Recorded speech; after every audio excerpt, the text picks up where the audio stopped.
is L'chaim, Agut Yontef, L'chaim,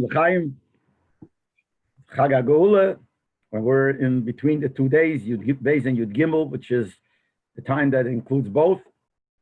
The Rebbe used to be, usually the Farbrengen was like the night after Yud Beis, which is between Yud Beis and Yud Gimel. So you're both Sai. By Kotchim, it says, Halayla Helachachar Yom. The night goes after the day. By other things, the day goes before the night. So we're Yaitza both, because it's the night after Yud Beis, and it's the night towards Yud Gimel. So it has both milas, so it has both in Yonim. Sai, we call it the Kayach and the Bepeil. Yud Beis was not the Gula of Bepeil, because he was just notified about it. It was a Tuesday. He was notified that he's free, but the office was closed because of some kind of chagya, some kind of goyish chagya. People tried to figure out exactly what kind of chagya is it. What was the chagya then at this time of the year? But I don't even remember what people wrote. They looked into the history and they figured out that besides Rosh Chagya, some Russian chagya there. That wasn't that. They figured out the English date and the goyish date. And anyway, so they couldn't give him the papers. But the next day, that's when he got the official papers and he was officially free. So it's both. This is the Kayach. This is when they gave him the news, which itself is a big thing. And then they told him that then they let him actually go free. And he said the first day when Yud Beis, when he heard about it, he said the Maimer Availi Be'ezri. And then the next day he said, after he got the papers, he said the Maimer Baruch HaGemel. And then when he came Shabbos again, and then he bench came, etc., etc. Anyway, so we have both Mailas. So L'chaim. Well, we should take it. We should take from Yud Beis Tammuz, Yud Beis Yud Gimel Tammuz, what we're supposed to take. L'chaim.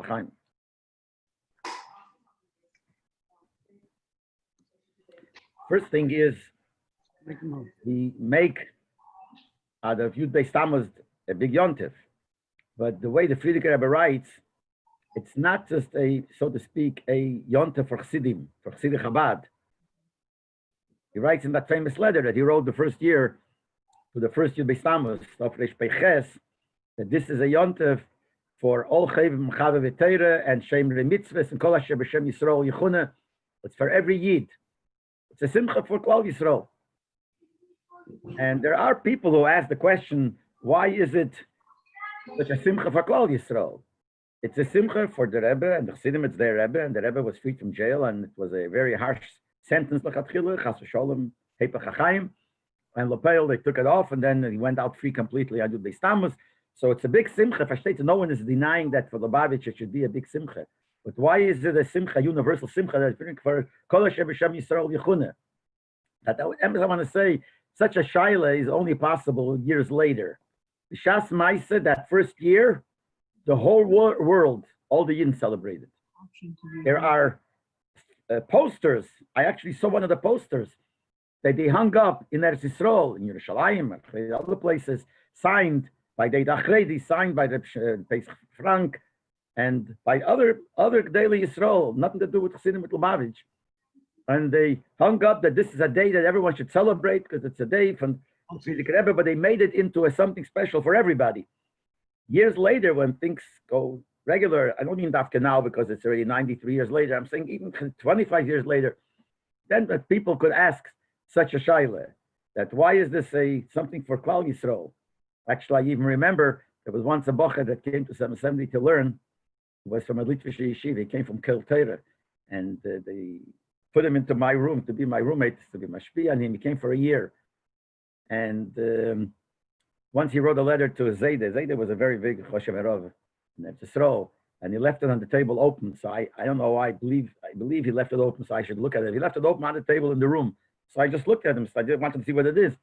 So I saw he's writing, and he comes from his background actually is Lubavitch, but he learned in Ponevezh. So he writes to his grandfather. He says, now we're getting to ready for Yud Beis Tammuz, and Yud Beis Tammuz here, they say in 70, this is a yontif for everybody. He says, I don't understand. In asking Shai, I don't understand what's the yontif for everybody. Why is it for everybody? So the first thing we got to know that it is not so. The Rebbe a few times mentioned the Sinyan. And the Rebbe said, the Loshen that the Rebbe said was that at that time, Rav Minyan and Rav Binyan of Yidden lived in Russia. Rav Minyan and Rav Binyan lived in Russia. which we have to make calculations exactly how many Yidden lived in Russia at that time, in Peizayan. But when the Rebbe came out, that there were the majority of Yidden of the world lived in Russia then. And I think that even though, as far as the numbers, the official numbers that's given, that they take, how many Yidden live there, the Rebbe said once, it's not true. These numbers are not real. These numbers are all taken from the people who put into their passport, another passport, the papers, they put in that they're Jewish. But you know how many people did not put in that they're Jewish? They were afraid. So you probably could double the number. Whatever they knew, you could double the number. So it was Rev Binyan of Yidden lived in Russia. And when the Frierdiker Rebbe was put into jail, it was putting in jail basically the whole spreading of Yiddishkeit in Russia. And if not for the Frierdiker Rebbe doing what he did, then the whole Yiddishkeit in Russia would have died out. I mean, Derech HaTeva, the do things, when Derech HaTeva would have died out. And since there was the majority of Yidden lived there, but Mela, this is a simcha for Klal Yisrael, a simcha that happened. We can see that it's all based on the Yudei Stammos of the Frierdiker Rebbe that he went out of jail. And the Mela, he was able to do his work even after he left, that people were following. And then it's all the yesod of what Russia is doing now. The fact that you're able to have such a revival of Yiddishkeit in Russia now is all thanks to Yudei Stammos. The Yontiv is a Yontiv for, it's like a certain stage in the development of Yiddishkeit for Klal Yisrael. So we as Chassidim about they have to celebrate it because there's a din, it's a simcha that happened to your Rebbe. So you have to do it. We find this by others also. The Rambam had a day that he made a yontif for his family. There is the yontif made something, the Shpoler Zayde, and he was saved a certain time from Tzore. So you have to make, the people who are shaykhs to him have to make a simcha of it. Also not like people ask, we can't make new Yom Tovim. You could, you see from all these Gedei Yisrael throughout the generations that made a yontif of their day. But this case is something that's even much more, because this is something that saved Yiddishkeit in Russia, which for all of us here certainly would not have been, if not for you to be Stamos, what would be. But Bechal, let's say Yiddishkeit in Russia. So this is a yontif that we have to celebrate as a yontif for Klal Yisrael. And that's what the Frierdiker Rebbe writes, that it's a yontif for everybody, for Mechal V'Teira and Shemre Mitzvah and Kol Asher B'Shem Yisrael Yichuna, everybody who is called a Yid, because even those people who are not from, but the fact that they're still Yidden and they're still continuing Yiddishkeit has a yesod in what happened in Russia at that time, in time of Yudei Stammos. So Yudei Stammos is a special day in the Jewish calendar, not only in the Chassidish calendar. So for that, exactly, we have to say L'chaim, Chaim, L'chaim.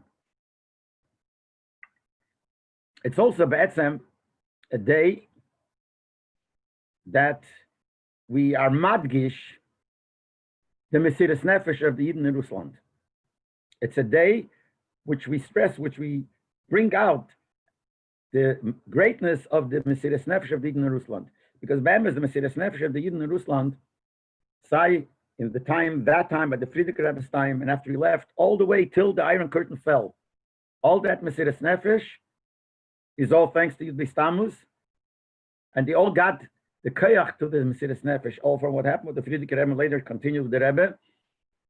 So it's a day that we give the credit, so to speak, and we take a lesson in the inyonim of the Mesiras Nefesh of the Yidden in Rusland. And that's why Bechlal, by Farbrengen, the Chassidim Farbrengen, and Yudei Stammos, what's brought out is a little bit to get a shtickle picture of what was the Mesiras Nefesh of the Yidden in Rusland. That's one side of it. And then there's another side of it. And the Rebbe mentioned this more than once, that the same people that had Mesiras Nefesh in Rusland, why don't they continue the Mesiras Nefesh when they're out of Russia? And the Rebbe spoke about it a few times. What do we need more than the Maimer Bata Tesave? Where one of the things the Rebbe says towards closer to the end of the Maimer is this Indian that we see that people that when in Russia they went on Mesiras Nefesh, and then when they came out, so I think I didn't look back to see Medayik. One time says Leiko Kach, it's not so much Mesiras Nefesh that they have the same when they come to the Medina Sarvocha, And I think in one of the places, he doesn't even say the word kolkach. They don't really have this Mesiras Nefesh. So that's a time also to be ma'arer again the Mesiras Nefesh that you're missing. But it's also a time to think about what was the Mesiras Nefesh.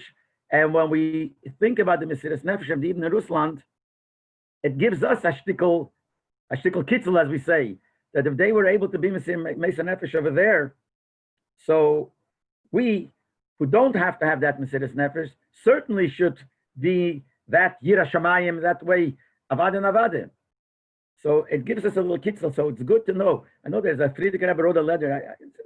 It's printed in English also, but I saw a copy of the original letter. It was written to Rashag in America. Rashag ran the yeshiva, Temchat Mimim, so the Rebbe Friedrich Rebbe wrote in things. So one of the things, we're long letter giving instruction about Temchat Mimim, and he says one of the things is that they should learn Divrei Yemei Yisrael, Jewish history. You're thinking, no, in a yeshiva, you learn Gemara, Rasha, Tosfos, Chassidus. This is basically in modern schools. They have a subject history, they have a subject digduk, they have all kinds of other Tanakh. We don't. But the Friedrich Rebbe writes you should learn Tanakh, but he writes also Divrei Yemei Yisrael. L'chura, what's so important to know Divrei Yemei Yisrael? What's important to know Jewish history? It's fine and good. Some people can't learn so much. Let them learn Jewish history. So the Friedrich Rebbe writes, no, you have the classes, learn history, Divrei Yemei Yisrael, and he gives a reason. Because when you learn Divrei Yemei Yisrael, you learn and you hear all about the Mesiras Nefesh that the Yidden had throughout the generations. You learn about the Inquisition, you learn, I don't remember if he gives the examples or not, but he writes this, that it's important to know this because this gives a person Yirah Shamayim. If you hear, when they gave the Mesiras Nefesh of Yidden in Russia, this gives us Yirah Shamayim, pushes us. To a certain degree, it gives us even more than when we learn about Mesiras Nefesh of the Rebbe, of the Friedrich Rebbe. Tell you why. I remember when the Rabbi Pliskin moved to America. He was a real Chassidus Sharid. He was one of the best friends, best chaverim of the Mendel Futterfass in Russia. Then when he left, he came at the very, anyway, he was in Australia. He lived in Australia. Then he moved from Australia at a certain point. He moved from Australia, because he got a job to become the Shamar Shef 70, whatever. So I once heard from him, he said, when he went into Chassidus, the Rebbe told him that he should make sure to Farbrengen with the Bochrim from time to time. He didn't have a position in yeshiva, he wasn't a mashpia, but he was a real Chassidus Sharid. So he said, he asked the Rebbe, what should he talk about? So the Rebbe told him, in your Farbrengen, tell stories. But then the Rebbe added, I don't mean stories of the Rabbeim. Usually we're story about the Rebbe, Meifsim, Tzadikim. So the Rebbe said, I don't mean stories about the Rabbeim. You should tell stories about Chassidim. And the Rebbe explained to him why. Because if you tell something that the Rebbe did, some place, about a tzaddik, a Rebbe could do such things. What does it got to do with me? How could you expect me to do it? But if you tell a story what a Chassid did, Nishke Rebbe, Nishke tzaddik.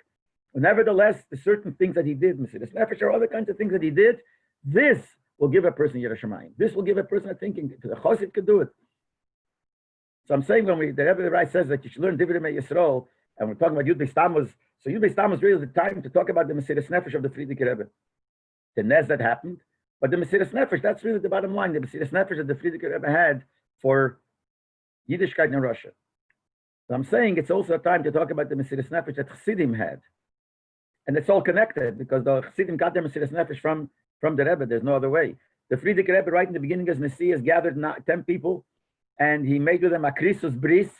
Poshet made with them a covenant. He said, I'm Kairos Bris with you. I'm making a covenant with you that we should all go to spread Yiddishkeit ad tipas dam ha'achreina, till the last drop of blood.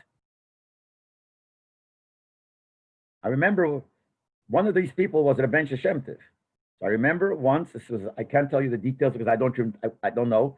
I was still just 13 years old as a kid. And I was standing by the Farbrengen that before I even got a place behind the Rebbe. And in between the Siches, the Rebbe turned around and I don't know, but Kesher to what, and I don't know, turned around to Rabbi Shem Tov and he said to him, to Rabbi Shem Tov, he said, Irot Keires Bris gewähr mit dem Rebbe dem Schwert nicht. Twice he said, and he didn't answer. The reason I think he didn't answer is because his policy was that if you don't speak to the Rebbe in front of the Rebbe, you can't say a thing. I don't know. Some people have that sort of, if the Rebbe asks you something, how could you not answer? But as other people say, the Rebbe, in front of the Rebbe, you don't answer anything.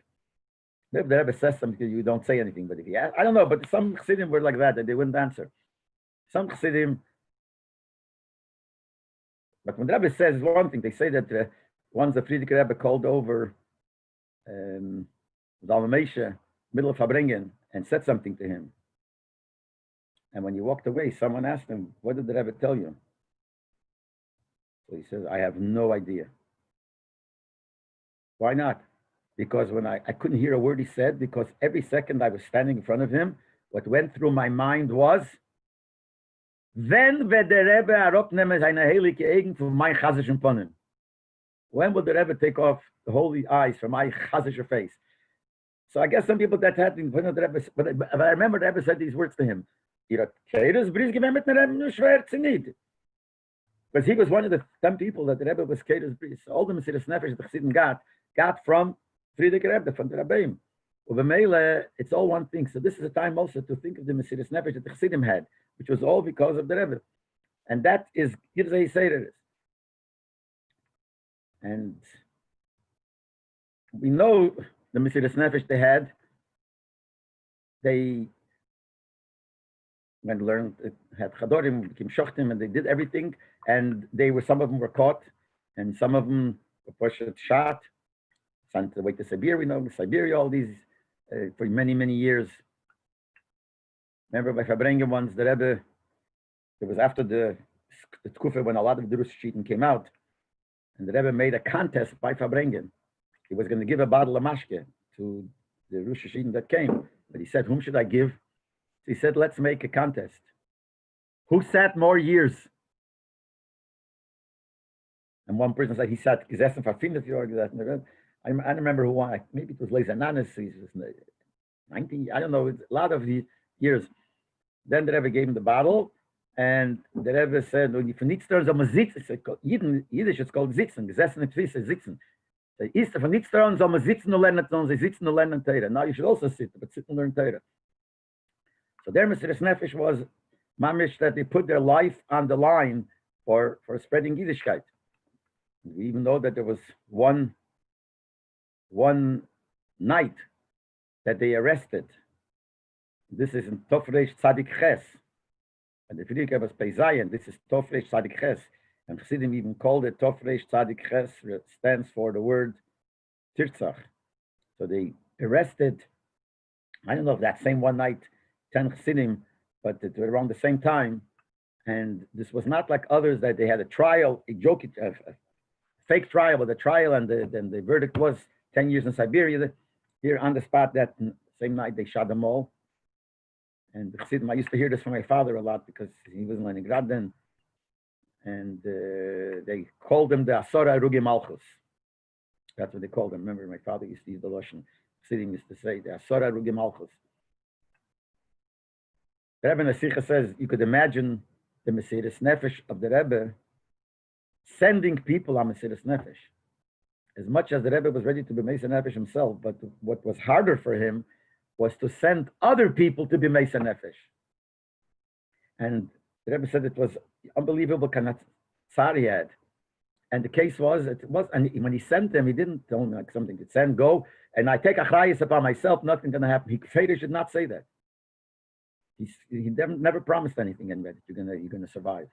And then when they caught them, they sent them away to Siberia. The Frierdiker Rebbe asked somebody else to go. You can imagine but this was the Mesiras Nefesh of the Chassidim. And they were Mesiras Nefesh on Yerushalayim of them was, and this was, that time, by the time of the Frierdiker Rebbe was mamish, the biggest sakona. But all the way till the end, it was a Mesiras Nefesh of Yidden in Russia to be officially from yourself was not so. Well, I went to Russia. I went to Russia twice. Once I went with my wife. This was before the Iron Curtain fell, much before. And then the second time I went to the Rabbi Tenna house. So one of the time, the first time I was there, I was speaking to a guy called Kalma Melach. Kalma Melach, Tamarin, I think was his last name. And he was one of the activists there. And he told me that the KGB called him in and they harassed him. They told him, so once he said, I got the kayach and I said to them, I don't know what you want from me. According to our constitution, like the Rebbe said many times, and the Friedrich Rebbe said, according to our constitution, am I allowed to be frum? Am I allowed to? The main thing was by them, you can't teach children. Also, it depends how big the group is. But officially, the constitution. So what do you want from me? And I'm not talking now about Tofresh Pei Zayin. This is something that happens in Tofshin Mem. So he says, know what they answered him? They answered him, yeah, you're allowed to be frum. But you're Lubavitch. Lubavitch was the worst enemy by them. Because the Lubavitch is the mamish de l'umazeh of what communism is. Communism is atheism, and Lubavitch is Eineg Milvade. So they said, yeah, you're different. You're Lubavitch. They still knew that this is their greatest enemy is Lubavitch. And nevertheless, they went on Seiras Nefesh. And I was there. I'm just tell you the way things were and the way you could see the behavior of people. I asked one of the guys there who was arranging like classes and things. So I asked him, you're not afraid? So he says to me, yeah, I'm afraid. And he says, so what should I do? I'm afraid, but I got to do it. You got to do it. The Hergish of Seiras Nefesh was so. I mean, the time when we went, it was 100 times less pachad than it was then.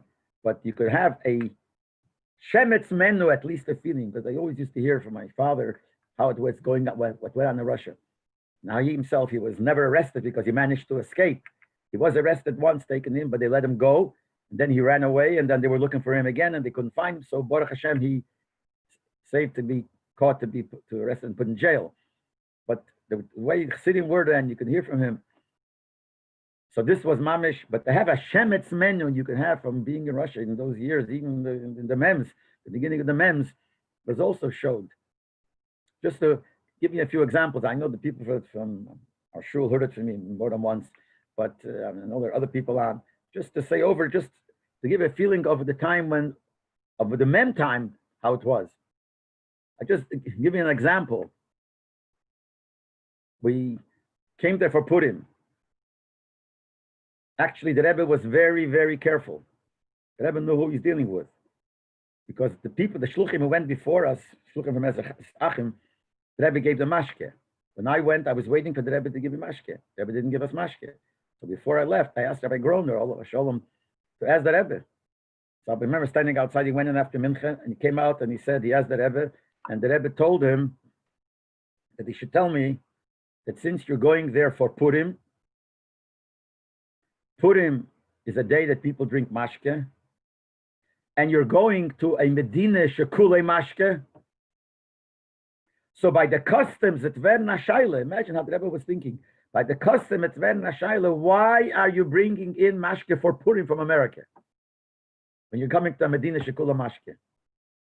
So better don't take mashke along. And he says, tell him, let him take salami, things like that. That's what he said.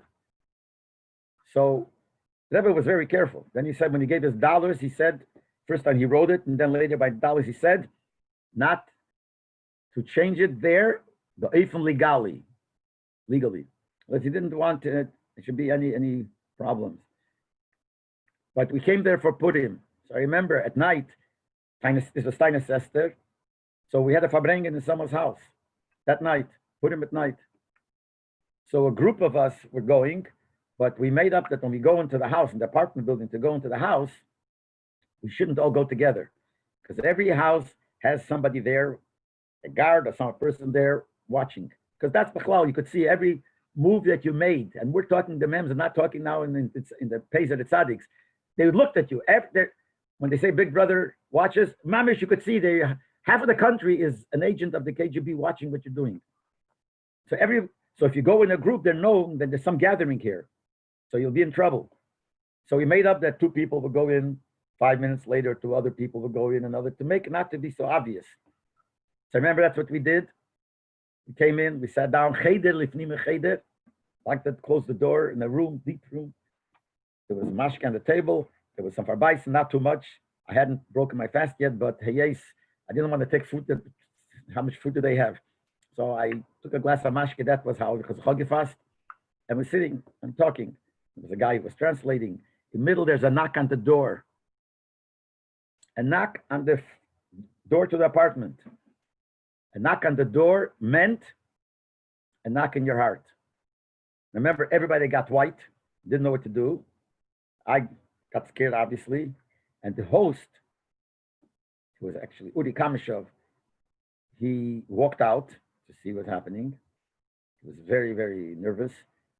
Comes back. This is what happened. Down there at the bottom floor, when the entrance, there was this alte goye. I mean, she must have been 80 years old, an alte goye. She realized that there's something going on here. So she went upstairs and knocked on the door to find out. And the first thing they were trained to do is, from Stalin yet, to pick up the phone and call the KGB, call the police. That's the first thing, if you know any gathering. And if they would come, what would be, and they would see a foreigner. The worst thing is a foreigner in their house. So she came in, so he walked into the room, this host, went over to the bottle of mashke, took a glass, and I'm telling you, a big glass like this, filled it up with mashke, turns around to me, spoke in Lashon Koine, Hebrew, because he couldn't speak English, couldn't speak Yiddish. So he says, Zeh lahamtik adinim. He took a glass of mashke to give her, to quiet her down. She shouldn't call the KGB. So he walks out, a few minutes, he comes back with an empty glass, and he didn't pour it out. She drank it up. And he turns around to me with the empty glass and he says, Od lo nimtaku. She still threatened to go to the KGB. So he took the bottle and poured another glass and walked out, came back with an empty glass, and he said, Nimtaku. And everyone calmed down. Everyone, became calm because, and this we're talking, I'm telling you in the beginning of the MEMS. That's how the feeling was. Just, I don't want to go into many stories, but just something that's interesting. One of the things they sent along with us is that's when the digital watches just came out. Just came out then. So they wanted to know, they send packages to Russia, and they put in stuff that if they get it on the black market, they could sell it and probably live 4 months, half a year with it. Came out the digital watch, and they wanted to know how much you could get for that in the black market. 300 ruble or 400 ruble, that was the shaila.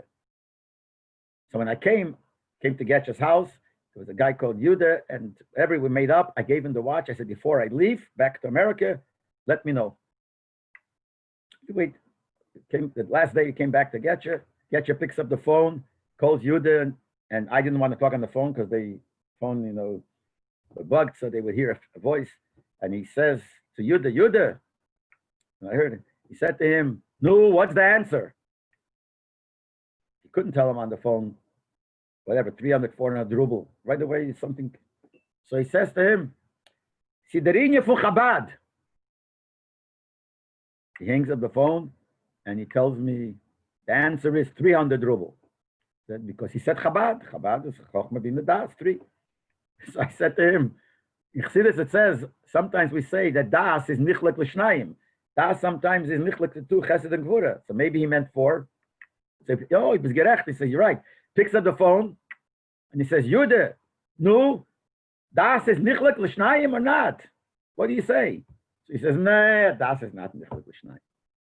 So he hangs up the phone. He tells me it's 300 ruble. It's not 400 ruble. It's 300 ruble that you can get for it. And there are more things. I don't want to go into that, into the stories of our being there, because that's not the purpose of the fact. I do want to bring out at the feeling we get there when we were there, the Mesiras Nefesh that they had. It says sometimes Bola Lamed V'Nim Salamed, sometimes you come to teach and you really learn. That's what happened here. we thought we came there to teach him at Farbrengen underground. Everything was like underground. But it came out with such a hisayrus from seeing how they were, and this was in those years when the pachad wasn't like chas v'sholom like it was in those years. So you could imagine the mesiras nefesh of the Yidden in Russia then, that we have to say, if they had mesiras nefesh and they were like this, so what should we do? Anan manen basrei, what should we do? Also, when it's kedai to mention Bechlal, we know the interest and the Rebbe was involved. But the Russisch Yidden, it was on his mind constantly, at every Gelegenheit, at the Russisch Yidden. There were many times that the Rebbe spoke about the Russisch Yidden and made all kinds of things when they gave the Russisch Yidden, and you can see, and he cried about it. This was on his mind.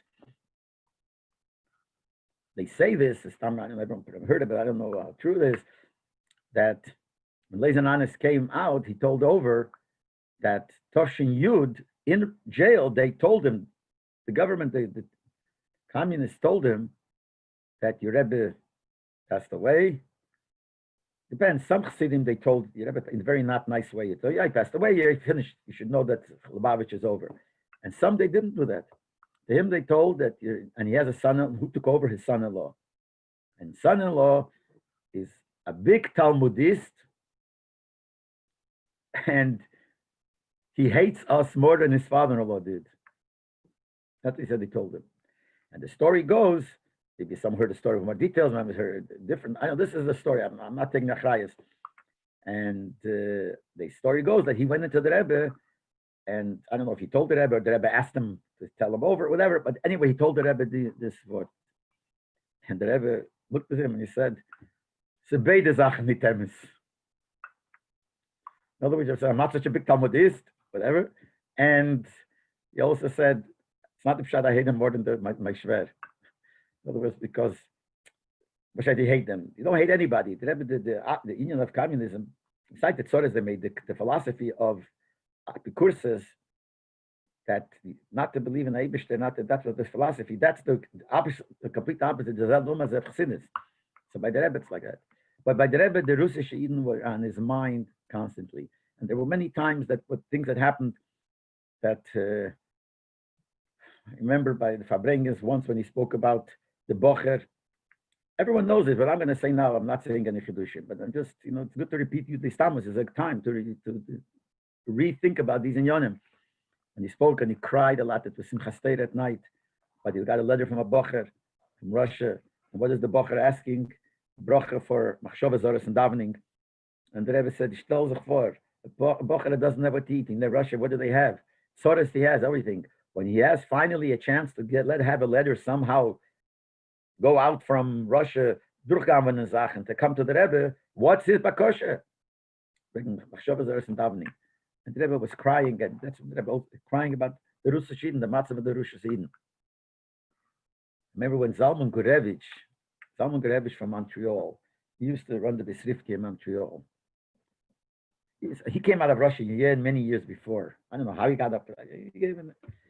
And he managed to go to Russia. I think it was Dovshnachov Ches, I think. He managed to go to Russia. His mile was that he spoke Russian. So I don't know if they knew he spoke Russian in Russia. Could be, I think it's like a Gemara that he doesn't know, but he understood everything they were saying anyway. So he managed to go, and he finagled in such a way, because they didn't let go only a few places. They wouldn't let you go some places. They didn't let you go. They only you were able to go to Moscow, even if you got your visa. Moscow, Leningrad. I went Moscow, Leningrad, and Odessa, which is also one of the biggest cities, but other cities not. He managed to get to Lubavitch, and he managed to get to Rostov in those years. And he was the one that actually brought back the Alter Rebbe's tefillin. So, and then everyone saw it. So he wrote to the Rebbe a whole report, and he came back with a very sad, situation, what goes on in Russia in those years, how the Yidden are, and he met. So I remember he was Shabbos by Farbrengen, and why do I think it was Parshas Ba'aloischa? I'm not sure. And he gave a bottle of mashke, and he started crying. by the Farbrengen. Zalman Gorevich was crying. When he on board, but really had a heartsick read. And when the Rebbe said l'chaim to him, it was Me'eder the Rebbe. You could see. The Rebbe started crying and started talking about the Russisch Eden. You could see that this was not planned. I mean, you could see that this was not like the Rebbe planned. I don't know. What do we know how the Rebbe planned Farbrengen? That he planned before what he's going to talk about this? I don't know, whatever. But this you could see it was spontaneous. That since he saw him crying and it was behemshel to being in Russia by the Russisch Eden, and the Rebbe started crying and the Rebbe started talking about the Russisch Eden very, very strongly. Then another time when the Mendel Futterfass came. Mendel Futterfass came from Russia, Tovshin Chavdalet. He came out of Russia, Rosh Kislev to England, and then for Yutas Kislev, he came to the Rebbe already. And he stayed by the Rebbe till after Parshas Yisrei. Shabbos Parshas Yisrei, the Rebbe said a maimer. The Rebbe actually, by the Farbrengen, the Sichas itself, the Rebbe spoke about 3 guests that were there. Those years, if there was a guest for Shabbos, everyone knew. It's not like you usually have thousands of people coming every Shabbos. If there was a Shabbos that you had an extra person, a guest, ooh, this Shabbos, this Chassid came. So there were 3 guests at that Shabbos. And the Rebbe, by he spoke in the Sicha, they represent 3 different types of people. Who are the 3 guests? Was Reb Mendel, he was leaving, and the Pfolle Khan, and the Zalman Jaffe. And the Rebbe made it into 3 categories. Ayit, it was just in Russia. Ayit, what came out of Russia 30 years ago. And Ayit, which is not from that type, like not American, it's English, but also that type. And the Rebbe made a whole thing about it. But in the Maimer, the Rebbe spoke, what was the Teichen of the Maimer? It was Vaidabel Kimas called Dvarim, but the Rebbe Maimer was chazed over the Maimer of the Mittel Rebbe. There's a Maimer of the Mittel Rebbe that starts off with Lahovin Inyan Lekiches Anshe Chayil. The time the Mittel Rebbe started Kantonisten. And this was big Mesiras Nefesh on many Yidden. And the Mittel Rebbe said Maimer. Actually, someone gave me a copy of, I didn't have that sefer. Now I have it someplace here, of that, a Rishim of that Maimer. Of the Kichas Anshe Chayil. What's he's must be in the Maimer? What's the union? Why the Eibishter made that you should take the Kantonisten and force them and they should go and say, why do you need it? So the Rebbe quoted the Chazar over the Maimer, and he said in the Maimer, the Mittel Rebbe explains that the Sotan comes to be a Catholic against Yidden by the Eibishter. And the Sotan says that the Yidden, even if they do mitzvahs, but it's not with real feeling. The mitzvahs they do is mitzvahs anoshim ulamodo. They do it out of habit. It's not, they don't have feeling in it. There's no really tainug in doing mitzvahs. So what does the Eibishter do? The Eibishter says to him like this. I'll show you. How's the Eibishter going to show that they have tainug in mitzvahs? So he said, because Eibishter makes it hard for them to do it, basically takes it away from them, makes it that they shouldn't be able to do it. And if they can't do it, they feel so bad. And the Rebbe went through the Lashonos. You look in the Maimon Mittel Rebbe, it says the same thing, but the Rebbe said, and he was crying. And the Yid, who has Hetzoros and he can't do it right, so maybe Oy li, alalai li, and he's using these words and crying out loud. Oy vei li. And the Eibishter shows the Sotan, you see? Look how much tsar they have when they're missing it. We know that tsar and tainug are kavin shkulim. It's all the opposite. Something that if you don't have it, you have tsar, shows that when you do have it, you have tainug. It's two both opposite ends of the same thing. So now that the Yidden have tsar, shows the Eibishter shows them, you see, that when they're doing it, they have tainug. So the Eibishter did that, and the Rebbe applied it to the Russisch Eden. That the Russisch Eden, the Eibishter made this tzoros all today that the Eden, when they have tsar, that not able to do mitzvahs, that brings out that they have tainug. So, Yud Tammuz is a time to think about this. And the Rebbe, Kosov, it was the Rebbe who worked, and the Rebbe, we could say it. Some people say, how do you know? The Iron Curtain fell, the Rebbe knocked it down, just like Purim Tovshin Yud Gimel and Stalin paid it because of the Maimer, and that the Rebbe acknowledged. Chassidim always said, but when the Maimer came out, the second Maimer, Rebbe was Magia, that Maimer years later, in the Pesach Dover, it says that this has to do with the fact that Stalin died. So the Rebbe put in that Farbrengen in the Maimer, and when Stalin died, it became already a little bit less problem. Not only that, there were other problems. Before, whatever there was, Gzeiras they wanted to make.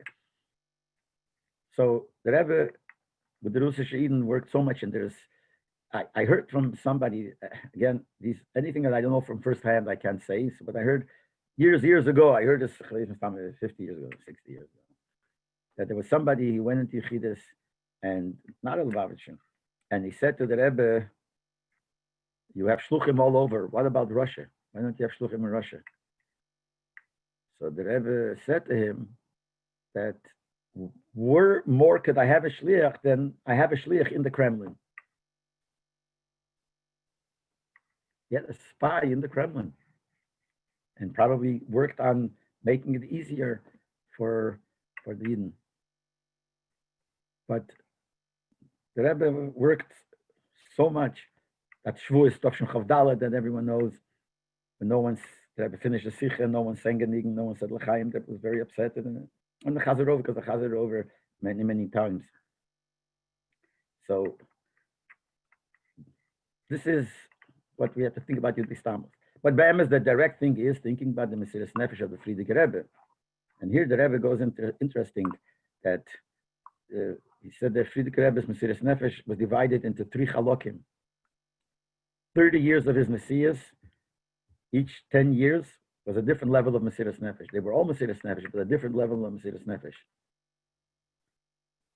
On a different Farbrengen, the Rebbe said that if you make a cheshbon, how many days he sat in jail, so the days that he sat in jail fits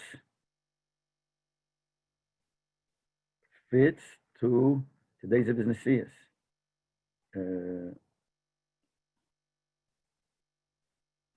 Let me just think. I remember when he said this at Farbrengen in Tushin. He said that the days made a cheshbon, the days, because it's from Tes Vov till Yud Gimel. So it's 29. Right? Make the cheshbon like maybe not to the minute, but I think it's against the same amount of years of his Messias. I think that's what he said. Anyway, but the Mesiras Nefesh said when he was in Russia for 10 years,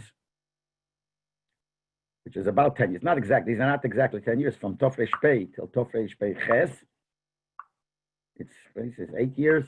The Mesiras Nefesh was the Mesiras Nefesh Pepel, Poshet the Mesiras Nefesh, Poshet his life was in danger. And then the other 10 years, he was in Poland. And here at Mesiras Nefesh also, here wasn't Mesiras Nefesh from the outside, from the enemies. And the way that Rabbi used the Lashon, the Mesiras Nefesh was, this was a place where was a kele to spread Chassidus. All Poland was full of Frume Yidden, full, and to spread Chassidus. And the Frierdiker Rebbe had a lot of problems. Frierdiker Rebbe had problems from the Eigene Mensch, not Lubavitchers, from Chassidim, from other Chassidim. And the Rebbe used the Lashon that Vayekanu Beyechov. Same Lashon says by the Alter Rebbe, that one of the things by the Alter Rebbe was not only because of the Misnagdim, Vayekanu Beyechov, the other Talmidei Amagid. The main Talmidim were with the Alter Rebbe, there's no question about it, the Melech and the Bzusha and the Baditchever. I mean, all the main Talmidim, but there were 120 Talmidim, many of them were against the Alter Rebbe Shittah. But the Oviv Shomer Asadover, the Oviv goes on the Magid, Shomer Asadover. He was waiting for the Alter Rebbe because the Alter Rebbe knew that. And the Rebbe used the same Lashon on the Frierdiker Rebbe.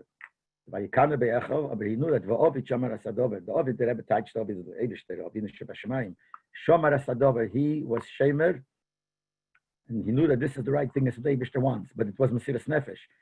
And the emes is, it's not spoken about so much, because it's not negay. Mesiras Nefesh of the Eden in Russia is negay to Chazer over and Chazer over of the Rebbe in Russia. Chazer over, it's negay to know Poshet and Mesiras Nefesh for Yiddishkeit. But here, it's not really spoken. Even in the Sikha, the Rebbe does it the Kitzer. But if you talk to people who, I mean, now unfortunately we don't have so many of those that were there those times, you hear. Look in the Zechrenas that he wrote, Blazinski, Rabbi Blazinski. Not the one that just passed away, his father. because he was from the Polish Talmidim there, and he went to spread Chassidus, and he had only tzoras. People didn't let him, and it was gamish. Also, I heard from my mother-in-law. They were in the city in Poland called Vyshkeve, and it was all other Chassidim. And her father was Chaimeya Lis, he went to Lubavitch when he was not the bar mitzvah, and he became one of the big Chassidim. Frierdiker Rebbe said, the Imrim Bine is Fardir. I mean, he came back from Lubavitch, he started giving a Tanya shir, so they put him in Chayrim. It's like a ton Lebedik dirt, and it was also, so this, and the Frierdiker Rebbe went to Mesiras Nefesh to spread Afot Samayonis. And then the last 10 years is the Mesiras Nefesh of the Frierdiker Rebbe here in America. And he says that's a different Mesiras Nefesh. Each one has, he said, the first, the main Mesiras Nefesh is in Russia. But to a certain degree, the second Mesiras Nefesh with Eigen Mensch, with Eigen Frum Eden, it's a harder thing. And in America, Mesiras Nefesh against the Strom, that's what the Rebbe says. It's a Kegen Strom. The stream is one way and you have to fight it. It's not easy. It's a different type of Mesiras Nefesh, but and we all know when the Frierdiker Rebbe came to America, everyone was against him. The Rabbonim here were against him. The people that were against him. Besides the people that told him that, he said, they told him, I mentioned it by the other Farbrengen. The day he came, they told him, some Rabbonim told him, just like hair is going to grow here, you're going to make America a Mokum Torah. And the Frierdiker Rebbe writes, you can imagine, I didn't say anything to them, but you can imagine how I couldn't sleep the whole night. Imagine telling that you didn't get nispol. But he had all kinds of tzoras. And people, there were even some people who said against certain things, somebody who was, so the Frierdiker Rebbe opened the Wednesday hour, the release time, he was against it. So they asked him, what's wrong with it? Why are you against it? What's wrong with taking kids out for an hour from public school and teaching them Torah? So he said, I mean,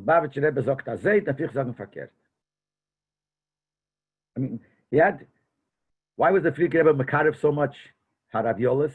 And then the Rebbe had Giyarshan this thing, because he was one of those people that did not go against, and he said he was behind the Frierdiker Rebbe. I don't know if he actually helped a lot, but he definitely was, and that was a big yichus. And the Frierdiker Rebbe went on Mesiras Nefesh. And the Rebbe, he said this Mesiras Nefesh is greater than the other Mesiras Nefesh of the first one. So Al Kaponim, usually Tammuz when we celebrate the Frierdiker Rebbe's birthday, but the day he went out of jail, so it's celebrating Mesiras Nefesh. And the Rebbe says that we have to learn and we have to do Mesiras Nefesh to learn. Now it's a different type of Mesiras Nefesh. It's not Mesiras Nefesh. You don't have to give up your life. It's Mesiras HaRotzen. Nefesh is Rotzen. You have to give up your Rotzen. Nishton, not to do. And I'm not saying it to anybody. I'm saying it to myself, because who am I to say to people? But I'm just trying to convince myself not to do only was mir Wilzach.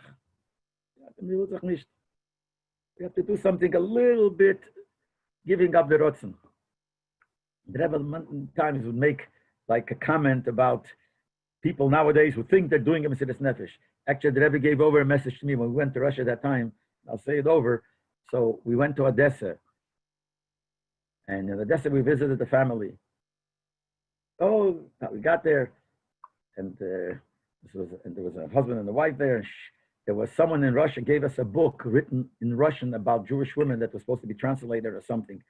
And we had it, and the guy who gave it to us said, be very careful, because if you're caught with this book, mainly we had our own svarim, which they took away anyway. You could say, you brought for yourself, but we don't speak Russian. So what are we doing with a book in Russian and Yiddishkeit? So he said, never leave it in the room, because if you leave it in the room, they check your room when you're not there, and they'll find it. Wherever you go, take it with you.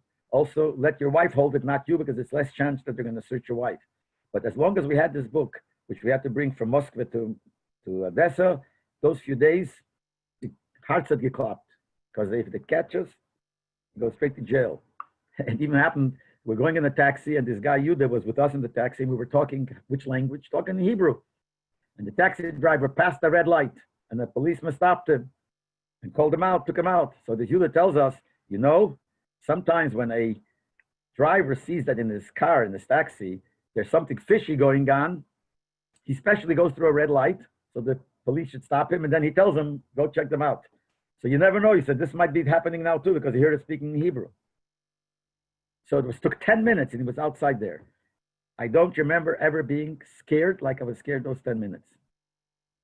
Because he said, yeah, they're gonna, if he did this, they're going to come and they're going to check you.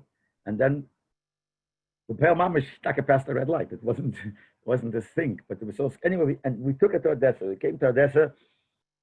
They told us, as soon as you come, give it to the guy and tell the guy to run out of his house and hide it someplace behind the house, because you'll see the police will come right as soon as you come in, they'll go follow you. The pale came to Odessa, they didn't follow us. They were there already before we got there. The KGB was standing outside before we got, anyway, that's not what I'm trying to bring. I'm trying to bring out, so the lady was there and we saw a baby laying in the crib who was about a half a year. You could see about a half-year-old. So the mother, talking to the mother, so the mother says that the baby was born about 2 weeks before Yom Kippur. So that's about it, a half a year before. In Odessa, there was no mail.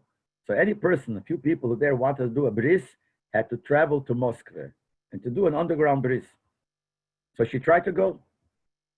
But usually they go when the babies are a few months old. First of all, the baby is not so small to travel such a long trip. Also, the mother just had a baby, so she's not well yet. But she says to us in all sincerity, but I was thinking to myself, how could I allow my child to pass Yom Kippur without a bris? So I have to go before Yom Kippur. She tried to make a reservation on the plane. There's no reservations. She took a train, which was close to 24 hours one way, had the bris done, took the train, right after the bris, took the train back and came back before Yom Kippur. But she said in such sincerity, such pashtas, how could I have my son without a bris before Yom Kippur? When Yom Kippur passes. It's one thing. Then the second thing, we're talking, where do you go to the mikveh? There's no mikveh there. She says, we're going to go to the sea, the Black Sea. I said to her, the Black Sea, middle of the winter. Now everyone knows the Black Sea does not freeze. It doesn't become ice. I think because it flows, whatever. But it's freezing water. Mom, it's freezing water in the middle of Russian winter. So she says, yeah. Tapashtes. Didn't even make a fuss over it. Yeah, I go and see the Nefesh, and I go into the freezing water. Tapashtes. But that's what you got to do. You got to do it. There's nothing to talk about. Remember when I came back, it was a Friday. I wrote to the Rebbe a short Kitzadik report, and I wrote that I'm going to write a wrong report after Shabbat, sit down and write it. I meant this is such, it's a Mirazei de Numan, I had to write this to the Rebbe. I had to write these two things she said. I was so tumult, I wrote and I forgot. I gave him the letter. Later, so I called up Rabbi Groner and I say to him, I meant to write this to the Rebbe, and I forgot. If you get a chance, tell it to the Rebbe. This was Friday. Friday night, it was in the 70s. People tell me Rabbi Groner is looking for bones. I find him. Yeah. I told this to the Rebbe, and this is what the Rebbe said. So, Zogem, to tell me, soll das der Zählen zu der Hiegeballe Mesiras Nefesh. Let him tell this to the people here who think they're going on Mesiras Nefesh. To show what Taich Mesiras Nefesh. This is, anyway, so the Rebbe wants us not to go on Mesiras Nefesh, Chas v'Sholem, regular Mesiras Nefesh, but the Mesiras Arotzen, to do what the Rebbe wants, to do yourself what you're supposed to, with others, learn a little more Chassidus, learn at this more abyssal, zayin abyssal eder, abyssal, abrechton sich. That's, in other words, we're so used to hear that we do whatever's comfortable. It doesn't have to be that comfortable.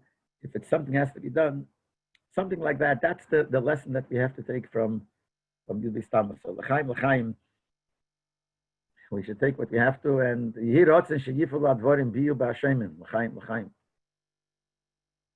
I think we can sing a niggun. We're waiting for Rabbi Yossi Lu to come on because he's going to be the main Farbrengen today. Not the main, Rabbi Shapiro. You're the first. You're the main. And thank you. I'm the first. Yeah. Okay. True. We're not finished with you. Please don't run away. No, I'm not running away.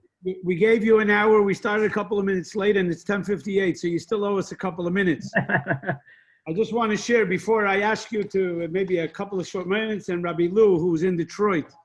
So I told him he better be on his A game because Rabbi Shapiro, you were amazing. So we warned him. I just want to say one quick thing is that the year that you went with Rabbi Tenenhaus to Russia for Purim, Rabbi Tenenhaus runs a very, very big Purim festival every year, very big Purim event. So he brought me and Shmuley Genevish, who I saw was online, the two of us to run the show. But Rabbi Tenenhaus didn't trust us because we were young Bachrim. So he brought Rabbi Bistin to be the spiritual overseer. I know Rabbi Bistin's on, and I don't know if he remembers this.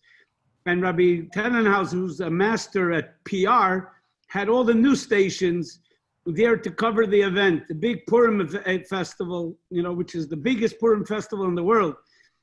So the news anchor pulls me and Rabbi Bistin over and says, we're going to interview both of you. One, we're going to ask, what about Purim? Tell us the story of Purim.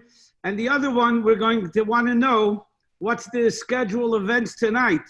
Rabbi Tenenhaus is with you with the Etch-a-Sketch, right? When you went, you guys were scared to talk because of the KGB, so you were talking with like the kids. Right.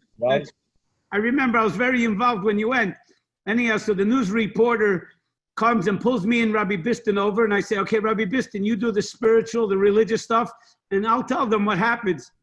All of a sudden, the TV goes on, and they say, Rabbi Pinney, tell us about Purim. I said, no, I'm supposed to tell you the schedule. They said, no, tell us about Purim. So they switched it on me, and I had to all of a sudden start my rabbinical career by talking about Purim, and Rabbi Bistin got to tell the schedule. So that was just an incident when you went for Russia. Actually, when talking about the Russia, when we went with him, we had a Farbrengen in Russia, Purim at night in Marina Rosh Shul, the old Marina Rosh Shul. And imagine, outside, we had one person standing guard. And we made up that he should, if he sees the KGB coming, he would run in and tell us, and we would change. But we were sitting there every time, the whole time by the Farbrengen, afraid. Who knows, they might come, because this was in a public place. Baruch Hashem, they didn't. But every time there's some kind of move. So this reminded me of all the stories that they would sit to, and so on. And that was when I was with him. That was the second time. Yes. And yeah, so that time I must have impressed Rabbi Tenenhaus enough that he allowed me to come and become the shliach of Southwest Broward. And in our shtickle, it's to why we're all here tonight. So a good Yom Tov and a l'chaim to everyone. Rabbi Bistin, you remember that day when you were in charge of the festival there? L'chaim, Rabbi Bistin, and to everyone, a good Yom Tov. I think we should try to sing. We always try by this type of Farbrengen. It's hard to sing. If you want, I can probably mute everybody to sing the Tammuz. Let's sing the Tammuz. So give me just 1 second, Rabbi Schapiro, because I do want to, first of all, thank everybody here. I want to thank all the shluchim of Florida for joining me and helping put on all these events. This Wednesday night, we're going to be doing a Siyam Rambam. I put it on COL. Every Wednesday night since the pandemic started, we started a featured class. Tonight especially, I want to announce a couple of announcements. First of all, tonight is dedicated to a very special friend of us who just had a big did on Notzach, and he should have continuous bracha and atzlacha to Mordechai ben Sora. I want to dedicate tonight to him. Also, a shliach in Florida who's been doing amazing work and is our point man in the capital, Chabad of Tallahassee. I want to wish a Yom Haledes, Hashnas Bracha, Atzlacha to our colleague, Shneir Erchman, Shneir Zalman ben Ilana, and wish that his son, Baruch Shmuel ben Chana, who we've been davening for, should have a refuah shlema. So I thank again, and Rabbi Biton from the Mogen David Shul in North Miami, and all the Chabads, thank you very much for helping make this night such a hatzlacha. We have over 300 people who've already signed on just on Zoom, and I'm sure there's many, many more on Facebook. Let me see if I can unmute everybody. So I'll tell you what, I just allowed everybody to unmute themselves. So everybody, if you don't mind, if you want to be mishtatif in singing, as Rabbi Schapiro just requested, we should all sing together the Yud Beis Tammuz, yeah. Beis Tammuz, and then afterwards we will have Rabbi Yossi Lu, who's in Peachtree City, Georgia. It sounds like somebody has somebody stop coughing.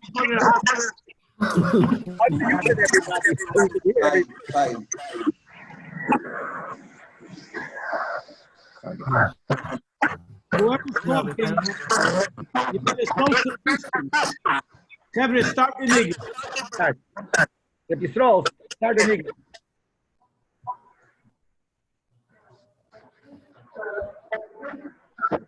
You be stomach.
Unmute everybody. Rabbi Schapiro, with all due respect, that didn't sound so great. I don't know if that experiment was a good experiment. I know it's hard, and this is, I know from. One second, Rabbi Schapiro. I need to unmute you. Rabbi Schapiro, that wasn't such a good experiment. It doesn't matter. We should have gotten the choir because some of these guys, I don't know, it was. No, it doesn't work together. It doesn't synchronize. Whatever the word is. Anyway. Okay, I just hope that our next speaker speaks better than we sing. Just try it. But Yossi, Lou, you're on. Oh, you know what? Ruvi, you want to sing? Maybe we'll ask Ruvi. Ruvi, you want to sing a niggin? I asked him to unmute. He didn't unmute yet. But Rabbi Schapiro, you're right. You're here. I'm here. Yes. And Rabbi Lou, you're here, right? I am. Welcome. Rabbi Lou is in Detroit. He's the mashpia for Gan Yisrael over there, so that's why he joined us late. But we look forward to hearing your words of inspiration. Rabbi Schapiro is also unmuted, so the two of you now could take over. I was just the facilitator. A good yontiv and bracha v'atzlacha in everything you do, and take it away. Amen. A good tavach, Rabbi Pinney and Rabbi Schapiro, and all good friends. A good tavach, a good yontiv, and thank you very much. I unfortunately missed the best part of tonight, according to Pinney. Rabbi Shapiro's Farbrengen. Rabbi Shapiro's Farbrengen is always the best part. But I only heard mamish the last maybe 30 seconds, a minute. And Rabbi Schapiro was saying about the Mesiras Nefesh. That's obviously what Yud Tammuz leads us to. And I think that the biggest Mesiras Nefesh that we could ever possibly imagine is happening right now, as 26 years after Gimel Tammuz, we're still in this Gimel Tammuz phase, and we're being asked to continue on It's expected of us to continue on. Halt sich zusammen. And for 26 years, it's Churban Beis Hamikdash. It's your Beis Tammuz Tavshin Men Daled at the Farbrengen at the end of the fourth Sikha. The Rebbe said then the famous line that if somebody is alive and sees the Beis Hamikdash burning, even if he has a heart made of stone, what a gekehrte Welt. And so the Gemara says that whoever the Beis Hamikdash wasn't built in his life, as if it was destroyed. And so the Rebbe screamed out, Mikidas Libai. Beis Tammuz is about Keren Avelt, which is what the Frierdiker Rebbe asked. And so here we are in a time of Mesiras Nefesh, which is a very difficult and problematic situation. And I can't imagine the Rebbe could have been more proud of us that we sit together all these years later, and we're just waiting and hoping and doing everything to Tatzvos Kent, and believing that it's happening, it's going to come. And so in my travels and in my discussions and Farbrengens with different people, different communities, the question is always asked. I was asked this question today by one of the staff members of the camp, and that is, it's all good for you.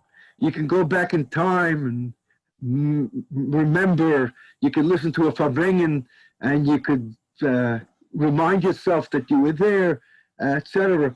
What about us, people who never saw the Rebbe, we never heard the Rebbe, we never had any interaction with the Rebbe? And so that's, I couldn't really answer the question, al regel achas, that takes a Farbrengen. But I said to myself, I think that's a good opening to Farbrengen among Chassidim, among Anash, among friends, this Yud Beis Tammuz. It's demanded a Mesiras Nefesh of all of us to stick together and finish the job that the Rebbe wants of us, even after so many years. Sure, That's just cut it in half. With your teeth, cut it in half and that just means that everybody is standing in a tenuah of Mesiras Nefesh these days, and we're pretty good at it. But that point hurts. The people who didn't see the Rebbe, or people who were not old enough to have memories of any kind of value. And I want to talk about, it's this year 70 years from Yud Shvat. I want to talk about 70 years from the Rebbe. And I told this story before, and to Dafka, Florida, Farbrengen, but it's kedai to discuss it again and to talk about this and expand this Nakuda. On Yud Aleph Nisan, the Rebbe's 70th birthday, I was just under 8 years old. I remember the tumult, I remember the shturim. Yud Aleph Nisan was on Sunday. My father went, like Erev Pesach, left home and went to New York for Shabbos, Shabbos HaGodel, and then Sunday was Yud Aleph Nisan. I was at the Shidur, I was at the Farbrengen in London, but I spoke Yiddish, but there was nothing in the Farbrengen that I could remember. And then a few years later, I was about 13 or 14, and I started going through the Hanachas that was in my father's library. And I came across the Yud Aleph Nisan, Hanacha, the office is Shnas HaShivim, Tavshin Lamed Beis, and over there it says that the Rebbe said the Maimer in the Hanacha, and right after the Maimer it says Nignu B'char Hashem Chasisi. They sang the Nigun B'char Hashem Chasisi B'is Eiridus Gedelu, the greatest Eiridus, and the Rebbe said the following Sikha after that. What is the Sikha after that? So the Rebbe says then that there is something that he wanted, the Rebbe wants to wegstellen, he wants to establish in a powerful way, and he was waiting for, he's waiting for an inspiration. So the Rebbe says that this nigun, obviously the Rebbe wasn't referring to the Maimer, the nigun that they sang was something that the Rebbe was waiting for. And the Rebbe continued in that sikha that he was asking to establish 71 new institutions in honor by the next Yud Aleph Nisan, and for his 71st birthday, and throughout the year of 71, Ayin Aleph. And the Rebbe said this in response to people who were asking him to slow down and to take it easy, to retirement, and a very, very beautiful geschmacke, interesting, sweet sikha. And then the Rebbe said he wants 71 Moses. And when you listen to the tape or you watch the video, you sort of hear this gasp. It's not a gasp, but you sort of hear like this. And the Rebbe immediately said, you don't have to be scared about this kind of thing. You'll start working, it'll happen. And many more than 71 Moses were established by the next Yud Aleph Nisan, obviously increasing the Rebbe's work beyond measure to what it was before. Now, I'm reading this line that it says that they sang this nigun with a great Chassidus, and there is no page in any other hanacha anywhere which has a line like that. That they sang the nigun with a Chassidus, and the Rebbe responded to that Chassidus, and I wanted to understand what does it mean that they sang this nigun with a Chassidus miyuchada. How does that express itself? Like how do you explain that? So I went to my father, I opened up the book, and I said, oh, it says over here about the Chassidus Michada. What went on? And my father started oohing. Oh boy, that was unbelievable. It was an amazing experience. I said, okay, well, what happened? Like, what did they sing? Did they jump up and down? What was different than any other time where they sang in nigun with a lot of levity? Oh, you can't compare it to anything else. It was amazing. But there was no Osius. There was no explanation. And I wasn't able to get any kind of explanation. And so I asked other people. There are other people who were there. And when I got a little older, I was already 17, 18, I was in New York. I asked all kinds of people that I knew, and no, everybody answered the same way. Oh, it was amazing. I can't describe it. It was unbelievable. And then in the early Mems, Mem Beis, Mem Gimel, Mem Dalet, they started selling tapes. WLCC, the World Lubavitch Communication Center, was selling tapes from previous years. Yud Shvat Tafshin Yud Aleph was on tape then. They took a bunch of Farbrengens from the big reel-on-reel tape, and they put it on cassettes, and they were selling it. So I immediately went and bought Yud Aleph Nisan Tafshin Lamed Beis so I could hear the song. And for whatever reason, those days, they did not record the nigunim. They maybe recorded 30 seconds of it, and it was off. This nigun went on for a long time, 25 minutes to a half hour. You hear 30 seconds of it. Very disappointing. There's nothing you can tell from the tape. And so I continued on with my life, and this was a part of the history that I could not figure out what could have been so special. And then somebody gave me a very big gift about 10 years ago.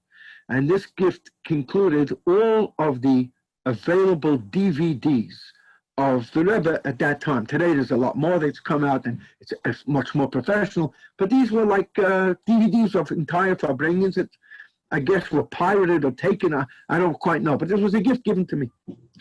And so I came home that evening about 12:30, and I opened up this case that contained all these DVDs.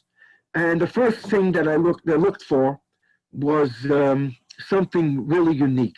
And I stopped at Tes Shvat Tafshin Lamed, Mashiach Sefer Torah. There can't be something more dramatic than that. And so there was about an hour-long footage of that. And so about 1:30, I finished with the Mashiach Sefer Torah, and I went to the Yud Aleph Nisan Tafshin Lamed Beis, forwarded straight to the end of the mimer. And you see that they sing L'cha Hashem Chasisi. It was not the first time they sang that nigun. Whoever was started the nigunim started something else, but L'cha Hashem Chasisi sort of, it just came. It had to happen. And the Olam started singing it, and the camera keeps on going back and forth. The entire 25 minutes is on footage. And you see that the Rebbe does encourage the nigun every couple of minutes, maybe 2 or 3, 4 minutes. But the response of the Olam, the way the people were responding, was completely shaloi be'erach. You can compare it to the way when the Rebbe was encouraging the niggin that was Lebedik, but it remained Lebedik. And every single person there is jumping up and down. There's even the notorious non-singers at the Farbrengens were all like everybody.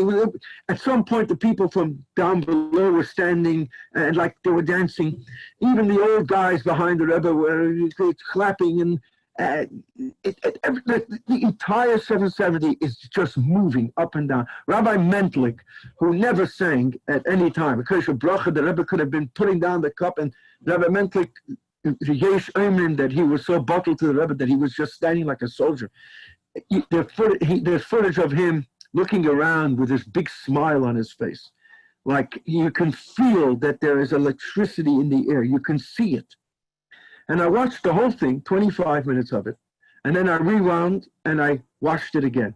And during the second time of watching it, I suddenly jumped up and I got caught up. I felt myself there. You could call me a nutcase, and you might be quite right, or a fanatic or whatever it was, but I felt like I was there.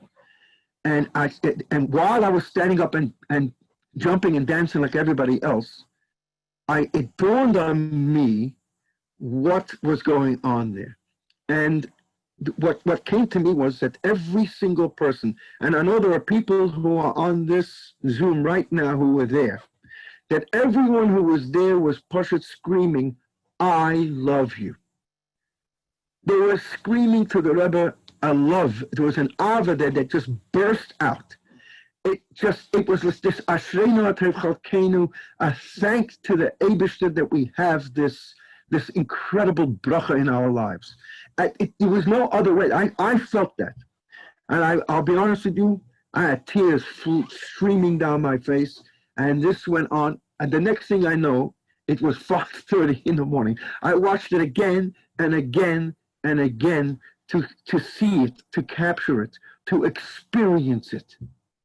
And then after this, I went to all the people. I went to my father. I went to Yossi. There are different people that I know who I had asked originally. I said, would you say that this would be accurate? That the people over there were pushing, screaming, "I love you." And everybody, not one person said to me, no, we didn't say that. That wasn't this. That was the exact sentiment. That was the feeling that the people who were there really, really were expressing at that time. And the Rebbe said, "You love me? Oh, good. Now you're going to get to work for real." That was the response. They was waiting for this kind of Chassidus. Obviously, what the Rebbe was saying, I recognize what you're doing, and Yasher for coming. Now get to work. That was the feeling that I have. And if anybody has any, want to slug me up, I wasn't there, so I can't tell you that. But I felt like I felt like I was there, and this led me to think something else. But Mamish, I wasn't there. I wasn't there, but I was familiar with the sichos. I've learned the sichos. I've listened to the sichos. I've read the sichos. Say in Yiddish and say in the newer version now. I'm familiar with every part of that Farbrengen, till the Hadvin, everything. And the whole theme of the Farbrengen and the way the Farbrengen developed, 6 hours, moederdike Farbrengen, very Yossi Farbrengen. But I wasn't there. But somehow I managed to dump myself in there. I managed to climb in there because I wanted it. I felt this, I just felt this move and the hazazah just from trying to experience Farbrengen and try to understand what was the feeling there, what was going on. And so I thought about the following. Imagine if somebody told you that you have an opportunity to go back one moment to be with the Rebbe. Look, when Mashiach will come, it's Torah Chadosha. Nobody knows what's going to fly over there. Are we going to get our old places back at the Farbrengens? How is it going to work? All these questions nobody knows. No one knows. Halavida let us in. That's at least that. But from the past, we do have an idea we were there. Or at least we can watch the videos and feel like we were there.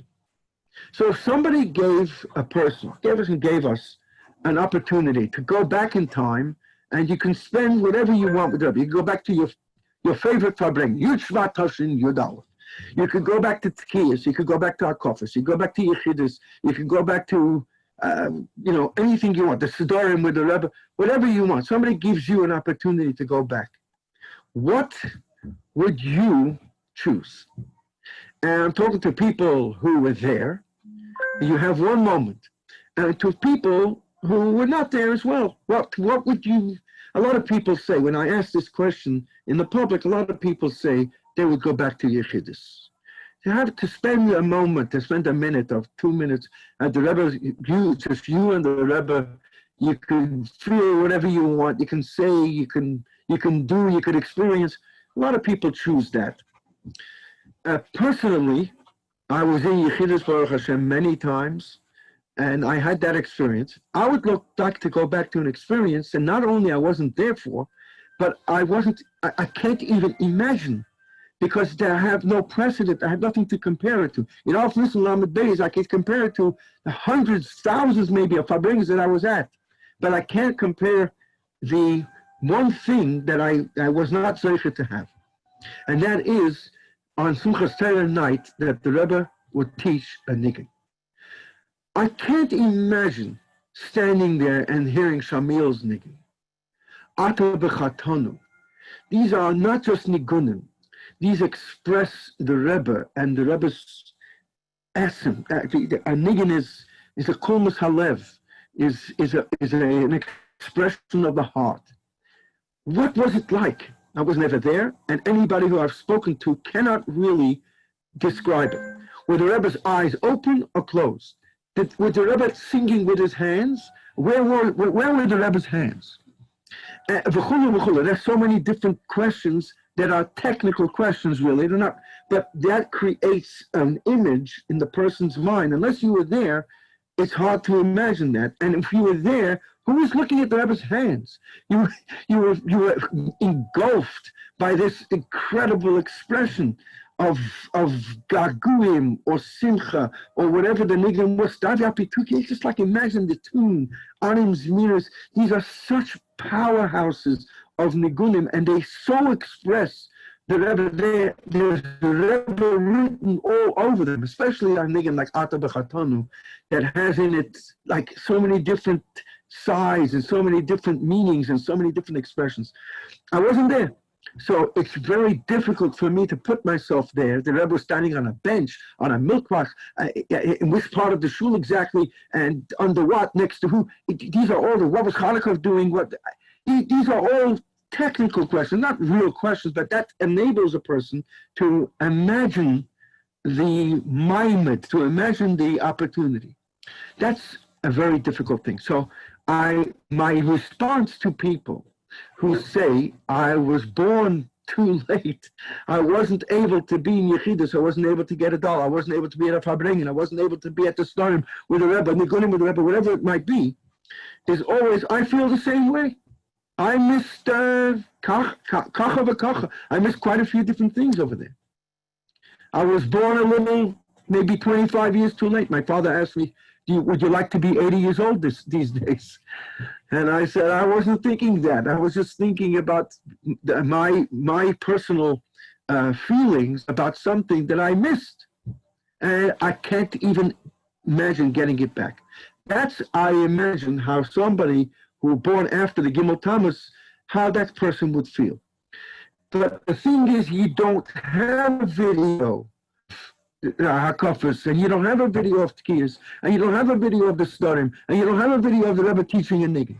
But you do have videos, and from every single angle, of Farbrengens, and Sichas, and Tfilas, and other parts that can bring a person to experience that. So, Yid Aleph Nisan Lamed Beis, it happened to me. I I was there, so to speak, virtually there or whatever, but I really felt it. I mamish felt it. A ganze Nacht. And to those who were there, I shared this with them, and they see, nobody disagreed. So far, I haven't found anybody who said, no, that was not the feelings. So, l'chareda, I think I might have, arrived over there, which means that I would safely say that anybody, even somebody after the Gimel Tammuz development, who was standing all in a tenur of Mesiras Nefesh, and it's demanded of us to feel, to be a chassid, we have the opportunity to connect to the Rebbe, not just because we're learning his Torah. That's obvious. You can connect to the Alter Rebbe that way. You can connect to Moshe Rabbeinu, Teretz Zivalon Moshe. The chiddush here of Dor HaShvi is that we actually have videos of the Rebbe teaching Torah, the Rebbe saying a maimer. Imagine if once a week you put on your hat and your kapata and your gartel, and you just put on a maimer. Maimer can take 20 minutes.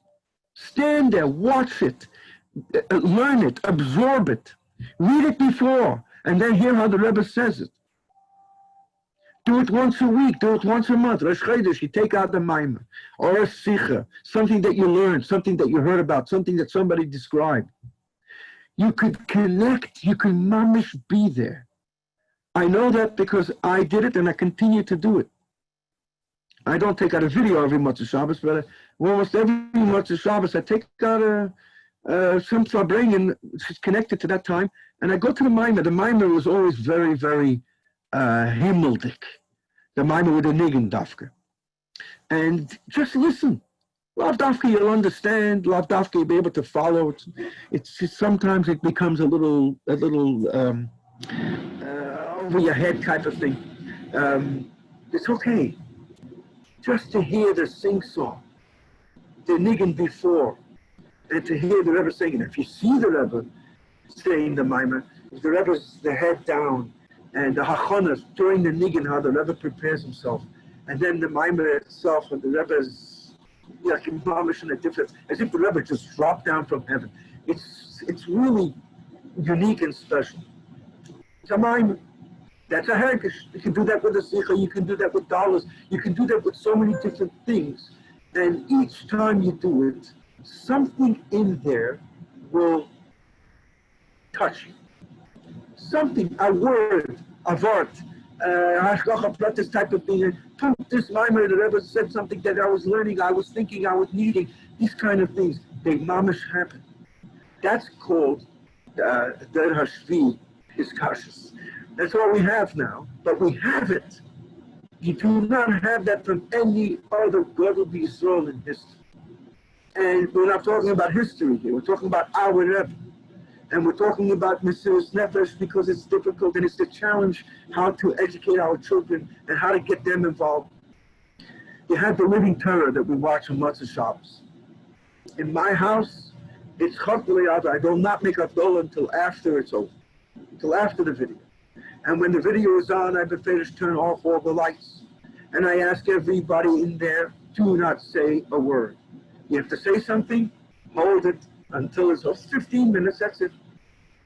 But in that way, the connection to the Rebbe is real. At least during the time with the Rebbe Farbrengen, nobody said a word. There was no questions and answers. There was no interaction. There was no like, oh, I have a thought. Can I share a thought? Can I share a thought, please? It was the most rare thing that the Rebbe should even ask somebody else to speak on a very, very rare occasion. Rebbe asked Rabbi Palti, who was leading the campaigning against the Mil Yehudi problem, to say a few words. And on Yitzvat Toshim Lamed Vav, Rebbe asked several Rabbanim to get up and talk about that. It was so rare. Rebbe asked Zalman Shimon to talk about a tiny source and Toshim Mem. This was very, very unusual that anybody should say a word. And so why should we say something when the video of the Rebbe is playing and we're all trying to focus on what's going on there? So the idea is somehow to be connected. The Mesiras Nefesh is still definitely there, because the bottom line is, when the video screen is turned off, it's terrible. I remember when the first Farbrengen was given out by Jem on a video, and we spent 4 or 5 hours transported to this world of Torah, this world of mitzvah, the world of the Rebbe, the world of Ufgehebenkeit, this elevation that you feel when you were at Farbrengens, that everyone who was there, if you hooked in, you were elevated, you were inspired to a point where you were like, thank God the Rebbe elevated me here. I remember one Shabbos after Farbrengen, and after Mincha, it was one of these really, I think it was in Mem Zion, maybe Mem Vav, and one of these really heavy, uplifting Farbrengens. And I walked outside and I was like looking, I didn't land. I hadn't landed. And that's the koyach of a Farbrengen. The Rebbe took you person to heaven during a Farbrengen. And so this Farbrengen on the video of Jim went on. And then the Simcha the Rebbe leaves. And all of a sudden, this video was produced by the floor, the down-to-earth crop. This wasn't real. This was only a video, but in reality, it is real, because the Rebbe left this for us. He allowed them to do this so that we should have this now, not just to remember, but to re-experience and to relive and to be part of it. And so the Mesiras Nefesh stays, because after the video, you're to open up your eyes and you're right back where you were before. But this time, the Rebbe elevated you even a little bit. You came away with some kind of inspiration, some kind of point, some kind of idea that you can take with you, and you can feel that, I need to do this next time again, because I was put into the right place now. I was taken to the right, I was elevated to the right place. So from the one hand, we had demanded a great Mesiras Nefesh, and Lubavitch was pretty good at Mesiras Nefesh. We all know that the emes is right here, and nobody's running to anywhere else. Can move them again, person. But for our sake of ourselves, every once in a while we need this. And for the sake of our children, even more. And for the sake of our grandchildren, even more than even more. They should know that it's not stam a thing that we remember, but it's a thing that we kochsef, that we are involved, we are engaged, and we continue to be engaged. You were there at the Farbrengen of Lamed Beis. Lamed Beis, my friends, was almost 50 years ago. It's a long time. And you remember the Farbrengen, good. You don't remember every word of the Farbrengen. You don't remember the Ket Chazan Maima B'Yem Ashteyasa from Yudalef Nisan Lamed Beis, in addition to the Lamed Aleph one.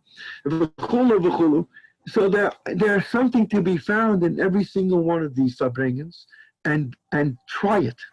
When you try it, you make a chlot and you try it, not stam to watch, but to be mamish involved, you'll see that you will have at least part of that experience. And at least the children should know that this is with them letmen, not just with the memory, but with the actual doing of it. L'chaim, l'chaim. L'chaim, Yossi, big yasher koyach. Rabbi Schapiro, get ready, you're back on, because we promised that the Farbrengen goes till 12. So we will, is Rabbi Nu on? Let's see if Rabbi Nu on. We're going to try a different. Hey, I wanted to tell a story that you were involved with this story. I'm not rushing you. Hold on, let me unmute Rabbi Schapiro. But Rabbi Schapiro, I'd like to hear his rebuttal. Yossi, give me a second. I do want to wish 2 people a happy birthday. I got messages. So I want to wish one of my colleagues, my dear colleagues and partners, Rabbi Chaim Lipsker of the Shul of Downtown, a happy birthday. And from Facebook, I got one of my Balabatim, who I share with Rabbi Piston, Alan Levine. Today's his birthday, 47 years since his bar mitzvah. So I want to give him a shout out and wish him a Meledis, a Shnas Bracha V'Atzlacha, a year of blessing and success. Rabbi Biston, I see, is writing his name down to run after him. Let me get the next donation, okay? You got the last one. The other thing is, I just want to say before we hear your story, and then we'll have Rabbi Shapiro continue. And we don't have to stop, by the way. My Zoom count is unlimited, so we don't have to stop at midnight. Especially we have Australia. We have lots of Australia. Rabbi Rosenfeld, Rabbi Tenenbaum, Sruli and Levi, so we could keep on going. It's only morning there. But I will say that Wednesday night on the same link, and you'll see it on COL, and crownites.info, they both advertise it as well.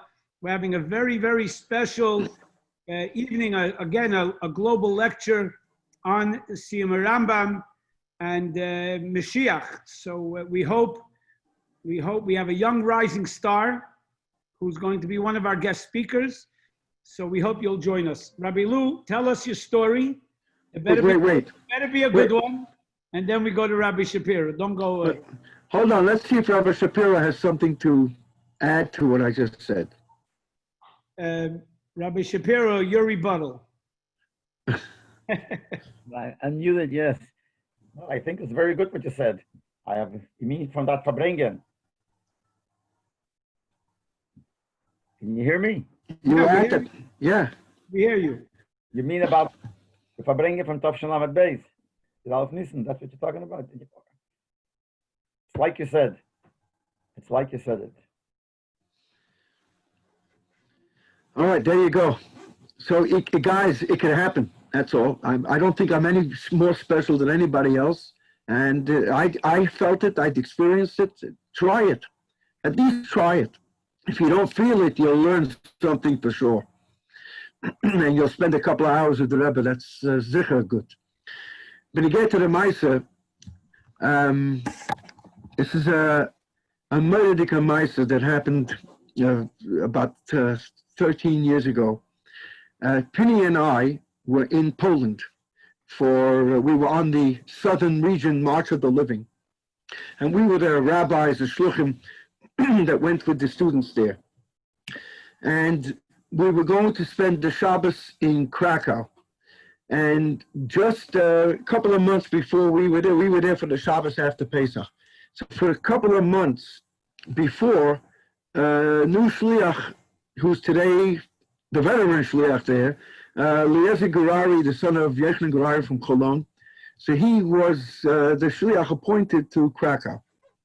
So I called him up a few weeks before. We got permission, Penny and I think Penny got this permission, to take 15 students, 15 of the kids, with us to the Marshul in Krakow, which was then the shul that Gurari was in, and then to go back to his house to the Shabbos for Farbrengen. And so I called Gurari, and I said to Gurari, we're going to be there this Shabbos Shmini, and we want you to put on the table Yavia's Daf design, the whole business, the fish with the chocolate, the kugel, which should be a spread. We'll take care of you for that Shabbos. And we want to bring 15 kids to your house and bring with them. And Kachava, we gave the guy about $1,000, maybe some more. And we went to the shul to daven. After davening, we took these 15 kids back to his house. And we had a curfew. I think it was 2 o'clock. I don't think we got back till 4. And in Poland, the legal age is 18. All these kids were 18 or over. And we made sure to take care. They had a little bit of l'chaim. And I remember Leibel he was his Anikel who was there. He was sitting at the table. Leibel Alevsky is a legendary Farbrengen. He used to be, at least, before he got not well. And nobody said a word. It was just Penny and I. And we were hawking. I can tell you that from all the kids that I know who were around that table, they were all from Yidden today. That was really, really a special Farbrengen. Good. Then the Shabbos was over, whatever it was. We went to the other places around Poland. Then we went to Israel for a week and we came back. Fast forward 3 months, it was Gimel Tammuz. Gimel Tammuz, I tell you the year. This is Tov Shin Samach Zayin, So yeah, 13 years ago. It was Gimel Tammuz, and I was at the oil like everybody else was at the oil. Spent the whole day there.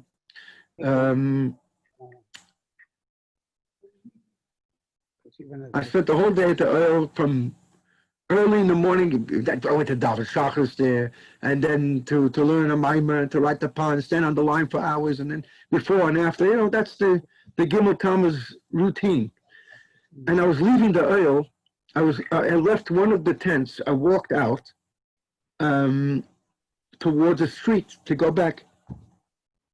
And lo and behold, the exit that I was leaving, there was Eliezer Garari, the Cracker Shliach. I said, hey, Eliezer, Shalom Aleichem, was machst du? I haven't seen you for 3 months. And then I look at him, and he does not look right. Madua paneichem roem hayom. Why? I said to him, you look terrible. He says, I feel terrible. I have a big problem. What's your problem? He says, I need to go back to Krakow.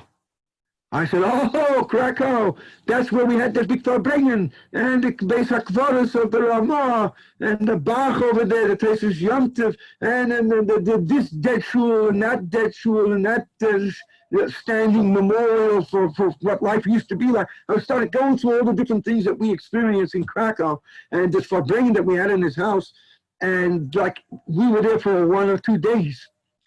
And I suddenly realized, imagine this is a new shliach. He doesn't, it's in a new country with a new language. He doesn't have a penny to his name. And not only that, but he had some big struggles over there with the community. The community is of all of 100 people or something, 100 Yidden.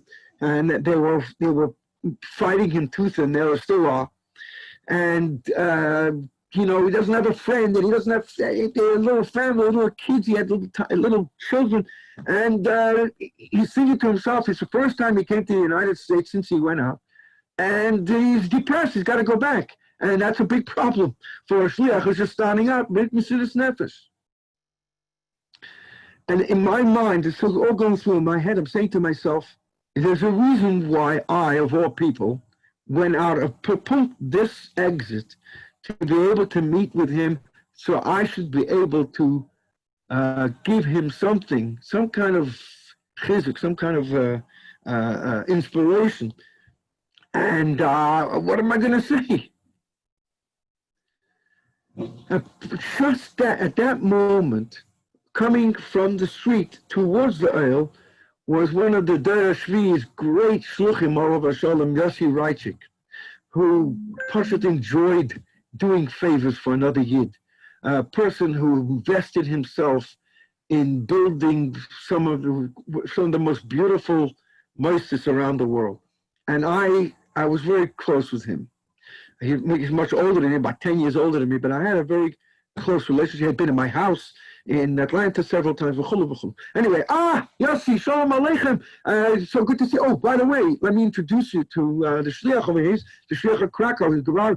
Oh, you're Garari from Krakow? This morning, I was in a home in Borough Park, and this was an amical of the last chief rabbi of Krakow. Krakow had some very, very big, prominent rabbanim, like I mentioned before, the Ramah himself, and the Bach, and the Tesis Yontiv, and the Megala Amukas, Megina Shlema, all kinds of great names, the Eger family.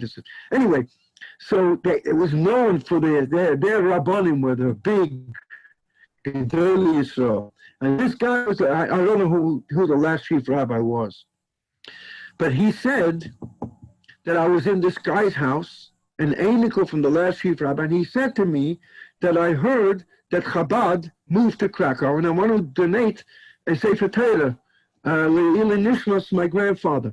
He said, Yossi Reisig says to Garari, he says, do you need a Sefer Torah? He says, yeah. And then he said, oh, just the other day, I was, another thing, an amical from Krakow in New Jersey, and the guy wants to donate a significant amount of money for Chabad in Krakow. Well, do you need any money? Do you need money? He says. Ask a shliach, not somebody who was there for just 6 months. Ask a shliach who's been there for 600 years if they need any money. And Garari says, yeah. And so he says, okay, here, he pulls out a notepad from his pocket, and he has in there the names and the addresses. He says, to this guy, if your father's in town, take your father with him, because he's the spend Torah kind of person. The other guy, you don't need to take your father. These are the addresses. This is the name. This is the number. And go to these people, and they are exchanging this information. And I'm standing there, I could not believe. You should have seen the guy's face that changed from one end to another end. Mamish murdered it to see this guy how. Anyway, so Yossi Ratchik went on into the oil, and I turned around to Garari and I said to him, "Nu, what's your response to this?" So Garari said like this: I came to the oil today, and I found out that they're letting you. I wanted to pour my heart out. And I found out that you only have 2 minutes.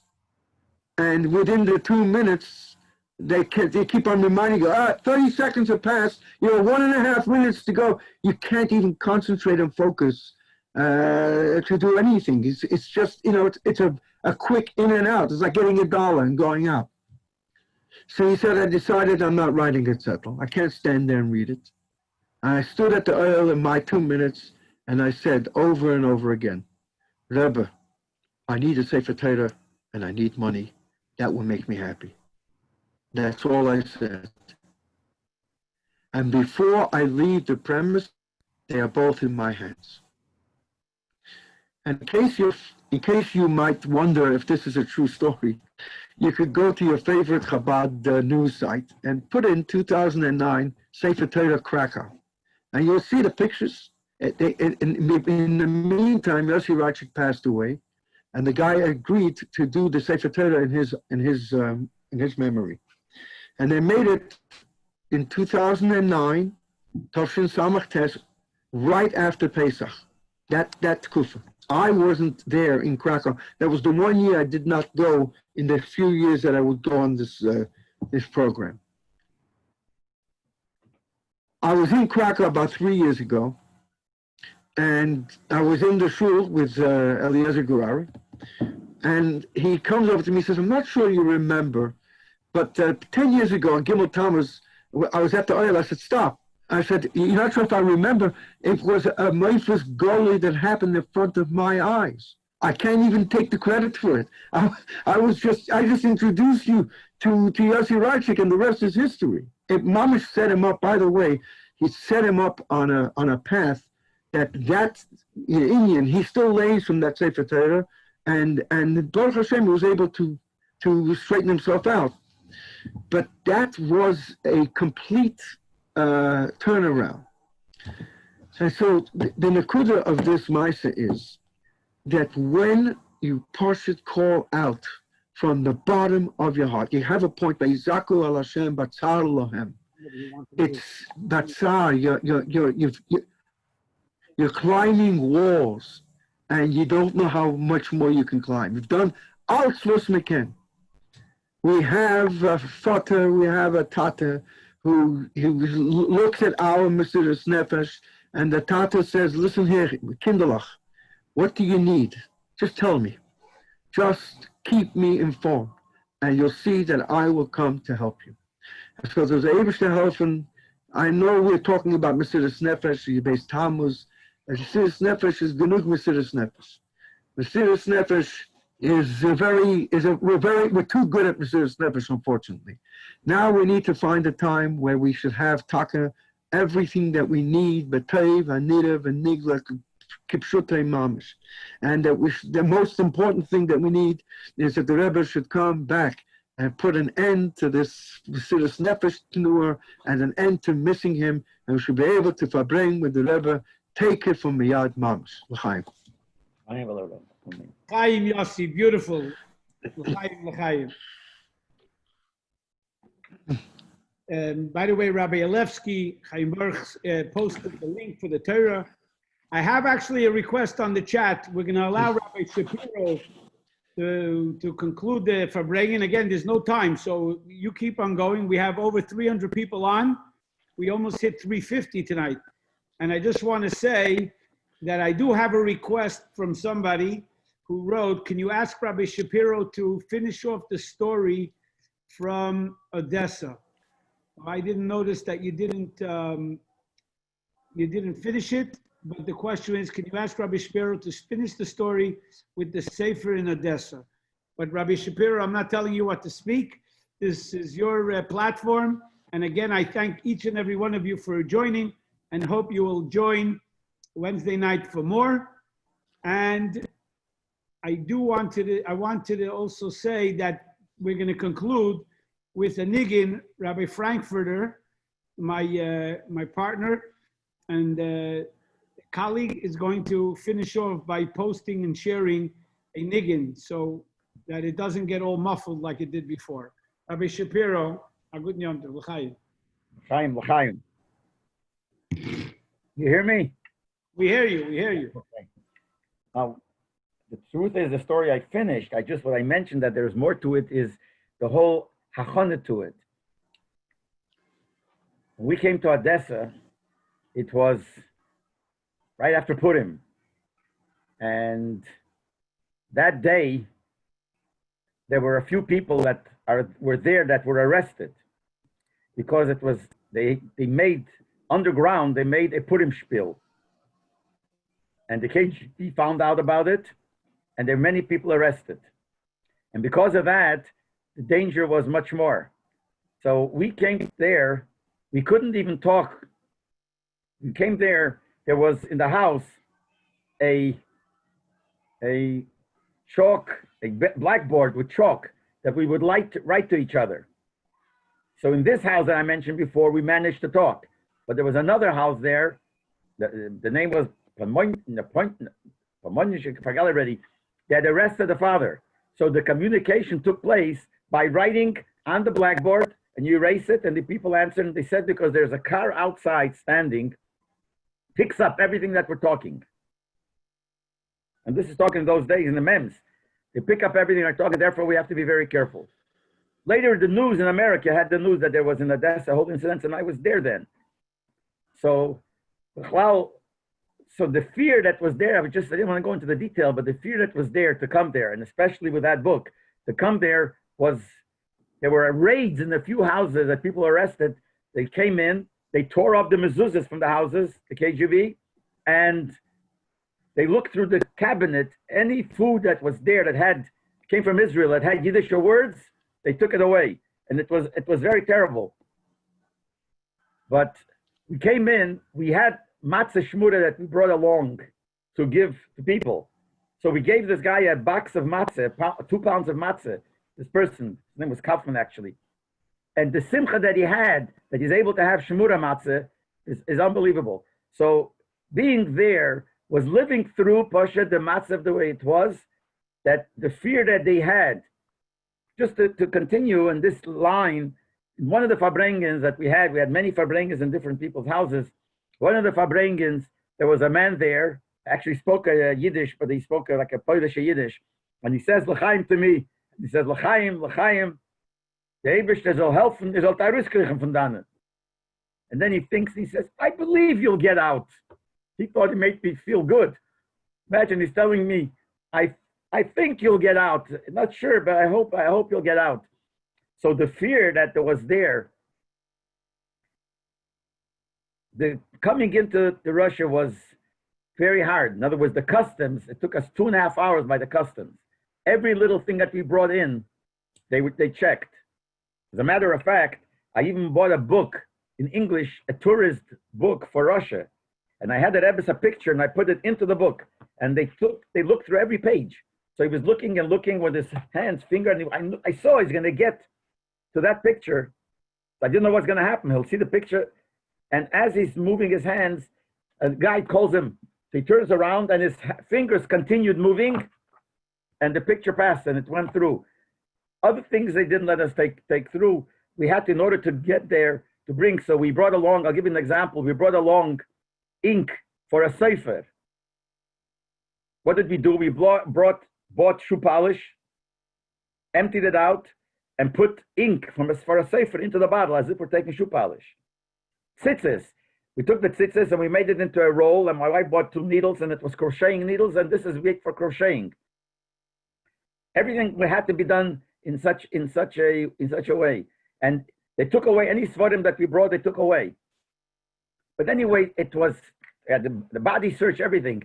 So we saw right as soon as we came down the plane, I could tell you, when we went down the steps into the airport, first of all, the airport was very dim, dark, and there were soldiers standing with machine guns, like that. It reminded me of what it said, the Friedrich Rebbe writes when he was in Spalerke, and he went how dark it was, and he describes it as exactly how you felt. But the Mesiras Nefesh that they had, as I was saying before, Baruch Hashem, now we don't need it. And as Rabbi Lu was saying, Baruch Hashem, we shouldn't have to have the Mesiras Nefesh, but they had it. But the feeling they had, when we went to Leningrad, I was by a chasana there. I was Mesadik Dushim by a chasana because they waited for guests because the people there were afraid to Mesadik Dushim because it was illegal. In the middle of the chasana, I got a message that before we leave, when we come back to Moscow, before we leave, there's a certain person that needs us to call him before to get a message to him. We have to speak. He has to speak to us. Something important. What was it? We got back to Moscow, and Yetcha called him, and his mother answered. It was a bocher. The mother answered that he is sick with high fever, but nevertheless he'll take the train and he'll come to the house to see us. We came to that. What was his thing? He had a box of matzah from last year, and it was laying. No one touched it. But you never know. It wasn't put away in the Pesach place. Can you eat it on Pesach? So I said, if no one touched it, no one touched it. And in Russia, how do they have the matzah, the kosher matzah? So he says, I said, it's okay. So he says to me, are you saying it because of me, because I'm in Russia, or you be'etzim saying it? So I said, take away the top matzah and don't use it. I'm just going to bring out the Mesiras Nefesh that they had. It was something that, it's unbelievable. One of the places I came to learn, before we came in, the person, the young man that was with me, that was walking with me, he calls his house from the payphone because the head of the KGB the wife said, before he left, he saw that the head of the KGB from that area was walking around. So they were afraid that he picked up that there is something going to happen because on the phone they made arrangements about the shir. He picked up and he's afraid. So he called his wife first to see if he's still around, and he wasn't, so we walked. And when we came there, we sat down, I gave a shir and Gemara, it wasn't even Farbrengen. A shir and Gemara, Masechta Ksubas. And in the middle, there was a knock on the door. Right away, everything was put away, nothing. And the pilot was a latecomer to the shir, but we got so scared. My wife, the first night, gave a shir to the women. So we made up on the phone that she should stand at this corner, and a lady will walk by with a red scarf. That's all. She'll just pass by. You follow behind her. Stay away, but follow behind her. And when you came, so that's what you did. She followed, you couldn't talk. And when they came to the building, she took her under her coat. And they took her into her apartment under her coat, into her back room. And she said, I'm afraid, in the house, I'm afraid of my mother-in-law. Just to bring out the way they lived then, and they learned, and they davened. So this is a Mesiras Nefesh that they had, and we don't need a Mesiras Nefesh, but we have to learn from that we have to do. And everything that Rabbi Lu said is gehalten, I'm telling you. Just to mention, when they gave the Nun Nigen, Baruch Hashem, I had the schus, I was there, not by all. The first time I was there was Tovshin Yud Ches, because I didn't live in New York, we lived in Cleveland. So the first Farbrengen that I came to the Rebbe was for some Chassidut Tovshin Chai. I was in Yechidus Tovshin Yud Gimel when we came from Europe, moved to America. Elul Tovshin Yud Gimel, I was in Yechidus, I was a kid. But then for the first time, my father took me along, was for Simchas Torah Tovshin Chai. And the interesting part of is, Mod Nezach, the Rebbe would give lekach, Hishana Rabba. To those that didn't get Erev Yom Kippur, he would give Hishana Rabba. So I was standing with my father in line to take lekach from the Rebbe. And the line wasn't as big as later, obviously, but still, it's Hishana Rabba. After davening and there was a big, long line, and it's no time to stop and talk. But when we came over to get lekach, the Rebbe turns around to me and says, what did you learn lately? In the middle of the line of lekach. So I said, I learned Mesichta Beya. So then the Rebbe says to me, what halachas did you learn? which right later I realized he probably meant which halacha in Masechta Beis, I imagine. But I didn't understand, so I said Hilchas Shofar. That's what we learned in the last halacha. So the Rebbe asks me, how many keilas do you have to blow on Rosh Hashanah? So I said, 100. So the Rebbe asked me these words. This that we blow 100 keilas, is this Medina de Gemara or not? Is it from the Gemara's time or not? I didn't know. But everyone was surprised. In the middle of the line of Lekach, the Rebbe is asking, learning, and asking a kasha in halachas. Anyway, but that was the first time I was there, first in Chassidus. The first Bechal Farbrengen I was there. And that time was Shamil's Nigen. And I was there. And from then on, from Tov Chai till the end, till Tov Chav Dalet, which was the last time when the Rebbe sang the Nigen. So the tziyur of, you described it, is the tziyur was so special. A whole year you waited for the new Nigen. After the Rebbe taught the new Nigen and waiting already, what's going to be next year?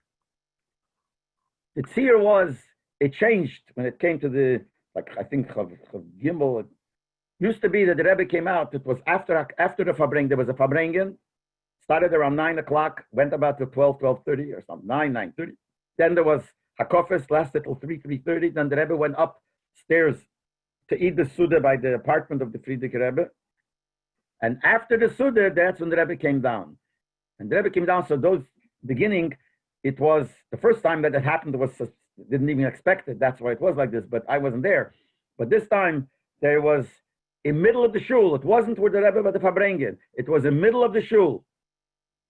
The shul was only the first part of the shul. In middle of the shul, there was a few milk boxes, and on top of the milk boxes, there was a board. And the Rebbe stood on top of that, and the Rebbe was giving l'chaim for those who are makabel upon themselves a heisofa in limud Chassidus. And while he was doing this, he was singing the nigen. And he would usually say something about the nigen. I remember when he spoke Shamil's nigen, remember when he sang the nigen, Stavya Pitu, that was a very hard nigen. It's a hard nigen because it's not Russian. No one understood the words. It's not Russian. It's not Ukrainian. It's a mishmash. It's not, the language is not so clear. And it's a lot of words, and it's a complicated nigen. That's why after Yontif, the Rebbe gave out a piece of paper with the words in Hebrew letters. Not the Rebbe's Ksav, but I think they say that Rebbe wrote it. That's what they said then. I didn't see the Ksav Yad. That gave out a paper with the words. And this is the famous one that what the Rebbe used to do. He used to sing the nigen, then ask Rabbi to sing over. He asked Rabbi Moshe Tolashevsky, and people would sing, and the Rebbe would sing it again. Then the next night, when there was the big Farbrengen, the Rebbe would repeat and usually sing again the nigen.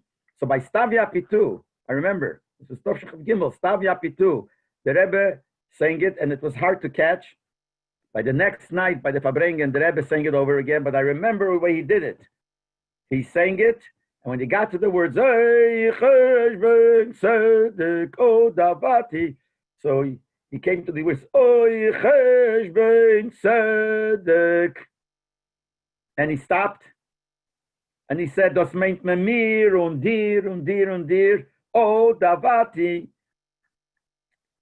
He pointed actually at three people. He didn't mean these specifically people, I guess.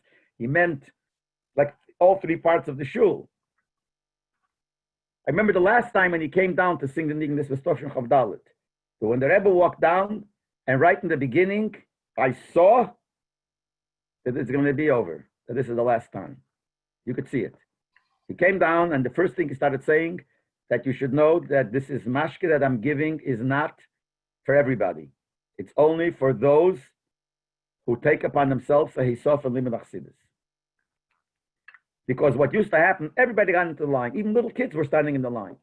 After the Rebbe said this, what the Rebbe expected is that somebody from the Vadam Sadir would take care that little kids, or they shouldn't, it's not for them. It's not, for some reason, no one did it. And the Rebbe started giving, and he looked and you saw that the Rebbe was upset. And then the Rebbe said that, as I said before, it's only for those who accept upon themselves a suffering Chassidus. And nothing happened. The Rebbe said, I just don't remember if it was 6 or 7. He said it was a quarter to. Was it the quarter to 6 already in the morning or a quarter to 7? And the Rebbe said, when the time will be, I think he said 7 o'clock, but it sounds like too late. Maybe he said 6 o'clock, I'm going to stop. I'm going to stop giving. And the Rebbe said, und jetzt wird man sehen, was wird sein, I'm quoting the words, was wird sein mit die alle Chachomim, was warten alle mal bis ins Sof. Because he's going to stop in the middle. And we'll see what will be with those Chachomim that are waiting, that always wait till the end. And it's exactly what happened. When the clock struck, the clock across struck, I think it was 7, but it makes me a suffix. Maybe it was 6. They ever put down the becher, and he stopped giving. But he taught the nigen. While he was giving, he taught the nigen. So first he taught the nigen, Kiona Amecha, the new Kiona Amecha. Kiona Amecha. It was called the new one because it was after the old one. And then when he finished, he said, next year, whether there's going to be a new nigen or not, it's a suffix. Therefore, I'm going to teach another nigen. And that's when the Rebbe taught the nigen of Hualekenu as a second nigen. And I remember when the Rebbe was teaching the nigen, and he was trying, and he said, Yechiel the Chazan used to be the one who used to sing it. It was a known nigen in Lubavitch. It wasn't a new nigen. Everyone knew the nigen. Maybe it was a little different twist. He would put it to the words of Hualekenu. And the Rebbe started singing the nigen and trying to put it into the words. It seems like he hadn't practiced before to put it into the words. That's where the ay comes from. How does the ay there? Ay. Why is it there? You could fit it in. But the Rebbe was trying, and the Rebbe said, I don't remember the words by heart. He took a siddur and opened the siddur, started saying it with the siddur. And he taught the nigen, and people said, but that people caught very fast. The next night by the Farbrengen, when they sang it over, the Rebbe asked Moshe Dolashevsky to sing it over. Moshe Dolashevsky already had time to fit it into the words properly. So he sang it without the ay. So he sang it solo, and then the whole Eilam sang. When the whole Eilam sang, they sang it with the ay. So when the Eilam finished, the Rebbe turns around to Moshe Dolashevsky and he says, why don't you sing it with the ay like everybody else? And in my mind, again, everyone can say their own svaras. It looked like the ay came in, not because the Rebbe planned to make the ay. But nevertheless, if that's how it came out, by the Rebbe, that's true, that's how it has to stay. Even though when the Rebbe davened for the Omed himself, usually he did not say the ay. But I think that's a different thing. Because when the Rebbe davened for the Omed, Kedusha is the middle of Shemon Esrei. Chazoras Hashas is Shemon Esrei. So he didn't want the middle of Shemon Esrei to say the ay. I mean, other people do that. Chazonim always do that. But by the Rebbe, middle of Shemon Esrei, he wouldn't. He wouldn't make with his hands then. Like this, always the Rebbe would make his hands. But if he down for the Omed, he didn't make. I remember the first time that he down for the Omed after he taught this nigen, we were standing the Bachrim there, and we were talking amongst ourselves that the Rebbe is definitely not going to make with them. How do we know if he wants to sing it or not? Like this, not every time they sang Hu Lekenu. Later it became a weekly thing, but not always. So we didn't know what's going to be. Will he want it or not? But he's not going to make. I said clearly. So I said, no, he could make with it. I said, no, he's not going to make with his hands. In the middle of Shemon Esrei, you're not allowed to. You're not allowed to make anything. It's Shemon Esrei. Chazor Hashem is a regular Shemon Esrei with all the dinim of Shemon Esrei. The came back at Leibel, he didn't make with his hands. But we were standing up front, so we, a few machaveda, we started singing, taking a chance. The people further on didn't see, so they don't know. They heard singing. So everyone's saying. But we didn't know. And the Rebbe repeated, he sang it, so we knew the Rebbe was happy. But I think the reason he didn't say the ay because in the middle of Shemon Esrei he didn't want. But l'chila then the Rebbe said to make the ay. Why? Because even though, and maybe I'm wrong, but even though it seemed like just because he couldn't fit it into the words, it didn't do this, that's why he's saying it. But the Rebbe Sazeh given Bam Rebbe, Ida Sazeh, which reminds me, the Sichas once, there was a Sicha that the Rebbe said, it was on Pirkei Avos. Then, Pirkei Avos, there's between Pesach and Shavuos, then there's later. So that year, in the Likutei Sichas, it was actually in the Teichen and Yonim yet, they took after Shavuos, every Shabbos was a Sicha on Pirkei Avos. So they took the Sicha on that Perek that the Rebbe said 6 weeks before and gave it into the Rebbe Magia. The Rebbe was Magia the Sicha and crossed out a certain line, two lines that he said by the Farbrengen, but he crossed it out. You know, the Rebbe was Magia the Sicha twice. The second time, the Rebbe put it back in. Shabbos by Farbrengen, the Rebbe spoke about it, and most people didn't understand what he's saying because they didn't know the ins and outs. But the Rebbe said that the Chatchila, he said this, but then he realized that it's not true. It's a mistake he made in the inyan that he said. So I crossed it out. But then the Rebbe said, but I started thinking to myself that I said it in public, and I said it b'fnei kama asiris miYisrael, so it has to be true. And he started thinking, and he explained how the whole thing is true. And that's why he said I put it back. So what did I see here? That even though the Rebbe said, what did he think? It doesn't seem like it's right, but if he said it, there's no mistake. So you got to think deeper. The same thing I was thinking about this ayayay, that he wanted it to be with ayayay. He said clearly, "Favos singst du nicht wie alle singen mit den ayayay." But that's going back to the tziyur of the new nigen. By the new nigen, the seder that was there, it was something very special. I wasn't here by Rachamona. So someone said, like people told me, I don't know, I can't say that by Rachamona, when Salishevsky started repeating it, so he started singing it with chazones. With chazones. So the Rebbe turned around to him. I'm telling it, I don't know exactly how it was, but that's what they say. The Rebbe said to him, "Wenn Oni steht bei Pesach, singt nicht in chazones." Rachamona de Oni war nie. Oni steht and expects money, singt nicht in chazones. It's not. But the Rebbe would say, when the gay Rabbi Yale, everyone said, "No, Rabbi Zalman Duchma sagt, as Rabbi Yale can chazer nanigen. Not only can chazer asircha, can chazer nanigen also. The chush in the gine." So the Rebbe would ask him to repeat it. But the whole tziyur, I remember once by Ata v'chartonu, the Sholem Arozov, and when he was laying on the floor under the Rebbe's feet, and he was like making noise because he was drunk, and people tried to push him away, and the Rebbe said, "Lost him." Okay, he was a special person. Sholem Arozov was a Goan Elam, and he was a Chassid, and he made the nemes. But the whole tziyur. So, like I said, it was in the middle of the shul, but I think it was from Chopshin Chav Beis on. I think they changed it. The Rebbe would do it from the place of his Farbrengen, but he was standing the whole time. He wasn't sitting. Asking where was his hands. He wasn't sitting. He was standing. It's always before. And then also, when he did it in the Farbrengen, the Rebbe was standing the whole time when he was giving the mashke, and he was singing the nigen, and that there was some kind of connection. Remember when he sang the nigen Anim Zmiris?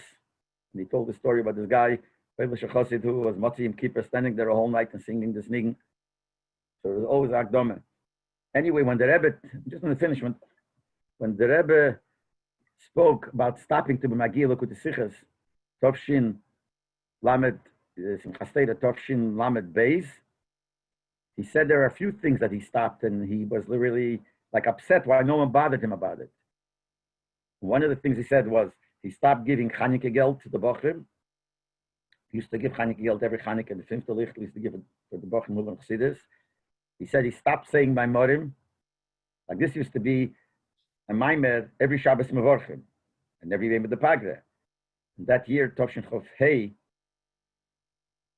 the Rebbe stopped and he only said something, not always.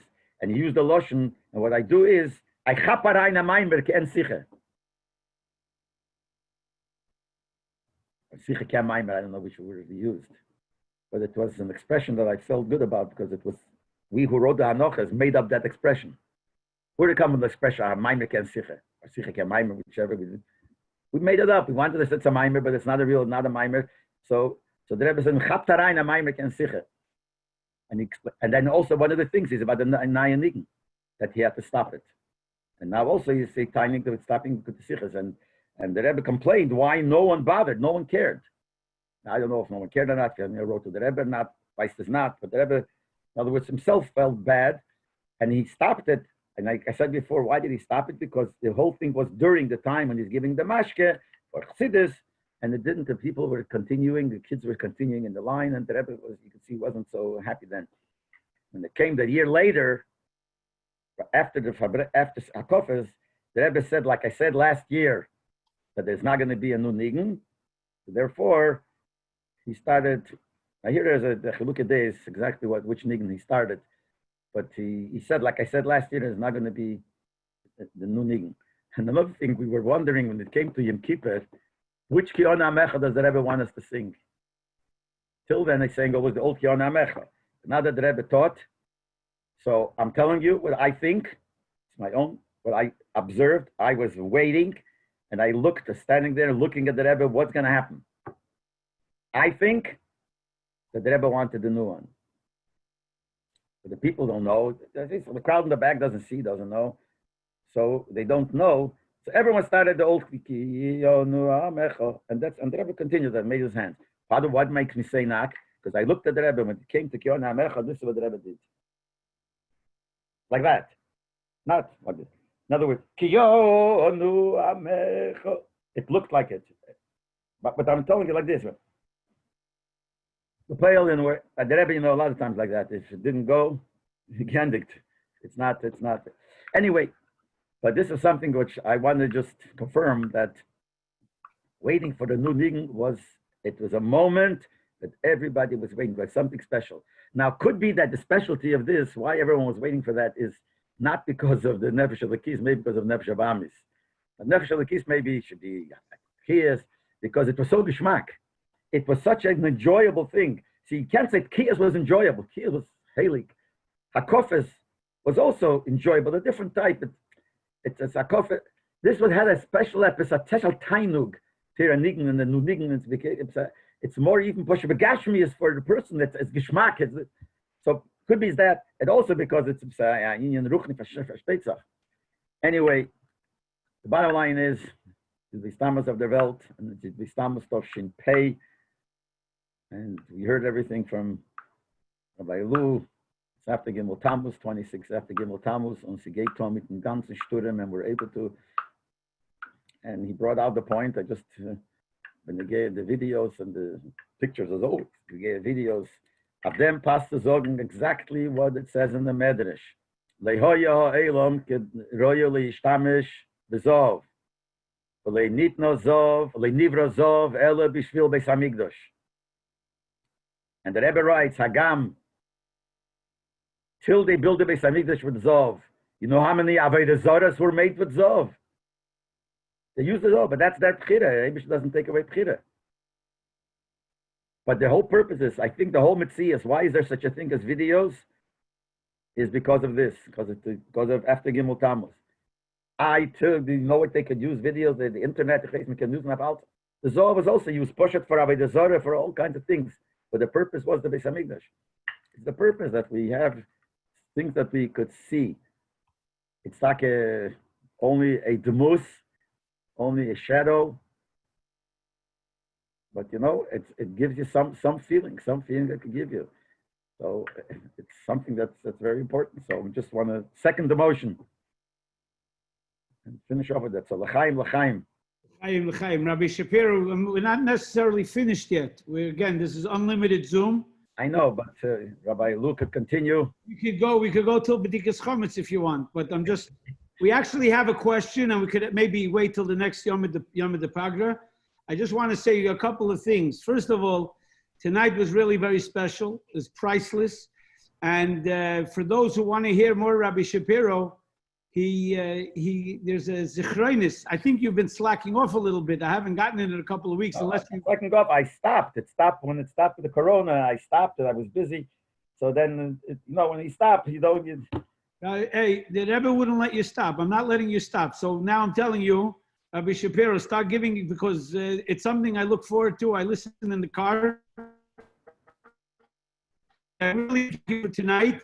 I was asked about tonight's sharing this Farbrengen. It was recorded. You could go onto the Facebook, Chabad of Florida, Facebook, and watch the recording, or it'll be on YouTube later. I'm going to share it as well, and probably get COL and Crown Heights Info to share it as well.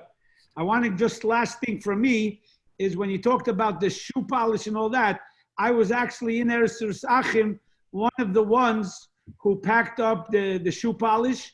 And I never looked at your shoes, but I think since I emptied out that shoe polish, Rabbi Tannenhaus has not polished the shoes since. That I know. And I remember taking the film out and putting in little mezuzahs. So it was, but these times are over. That Mesiras Nefesh, as you know, There was an article recently, Stalin over Schneerson. We know that, Kanai Nahara, with the work of the Shluchim worldwide, today throughout the Soviet Union, where it was used to be Mesiras Nefesh, today it's flourishing and growing. And in Mirz Hashem, we should be Zoiche for all of us to be together, not on Zoom, and we should be together with the Rebbe, with the Gula Shleima. Today's the Chag HaGula, so what better day for the Rebbe to come, and we should have Mashiach here in the Beis HaMikdash HaShlishi. Thank you. I thank everybody for joining. I just allowed the share, so Yisrael, if you want to finish off with a niggin, you can share the niggin, and I guess we will we'll wait for the next. The question, so you could note it, Rabbi Shapiro, is the question was asked. They wanted to know the relationship that your father had with the Frierdiker Rebbe. That was going to be the next question. So if you want to share a word or two before Rabbi Frankfurter, before Rabbi Yisrael shares it, if you have just 30, 60, 120 seconds, I'm in no rush. And then afterwards you'll share the thing and the anigin. And I wish everybody l'chaim. All I can say is when I gave that we found a letter in the Rebbe's library, actually, a letter that my father wrote to the Frierdiker Rebbe in the year Tov Reish Tzadik Beis, I think. And the way he writes the letter, Mamish the Chassidische Bocher betreten auf Veravede, and this it's Mamish refreshing that, and that's a letter he wrote when the Frierdiker Rebbe was in Riga, and he wrote it from Russia. He was in Leningrad, and then later he was. My mother was from Katrinaslav, obviously. Her father was the Rebbe's Melamed, and then he was in Samarkand and in Tashkent. But he, from there, as a bocher, he wrote a letter to the Frierdiker Rebbe in Riga, and asked. But the way you see the way a bocher would write in those years, and that's the years when the Mesiras Nefesh was in Mamish. Every little thing that he did, he told me he used to walk around many times with a scarf around his face, as if he has a toothache because he had a beard. He was from those many bochers cut off their beards because of sakone. He never did, but he used to cover it. But the way he wrote, that's one of the things, the Achas of the Frierdiker Rebbe, that's one thing that to us is very, very special. Anyway, but next time, Yirtz Hashem. Okay, listen, Rabbi Shapiro, start the Zechronis again. I also, one last thing is, I remember when my friend, colleague Moshe Moskowitz went to Kharkov. So he went into the shul and there was an old man in the corner and he said, Mistamer Reb Sholem Ber is avek, was macht sein Sohn Reb Yosef Yitzchok? I remember, but I heard somebody who came out of Russia, not a real Lubavitcher, came out of Russia and in Toshin Lamed Aleph. So he went to Farbrengen. So he says, he told my father, der Lubavitcher Rebbe guckt ist ein bisschen anders, wie ich habe ihn gesehen. Anyhow, big yashikayach to all. And the Mirz Hashem will stay tuned for future Farbrengens and Shiurim. And hopefully, like I said, Chag HaGola, it should happen so we don't have to do this virtual. We could give each other a cushion, an alachaim in person. Rabbi Yisrael, take it away. A gute Nacht, a gute Woche, everybody.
Thank you very much. A good Everybody, Tavach. A good Yom Tov. Rabbi Shapiro, really, Rabbi Lou, thank you so much. And again, we should be zeichet only everything good. Amen. Amen. Amen. A good Tavach and a good Afreilichen Yom Tov.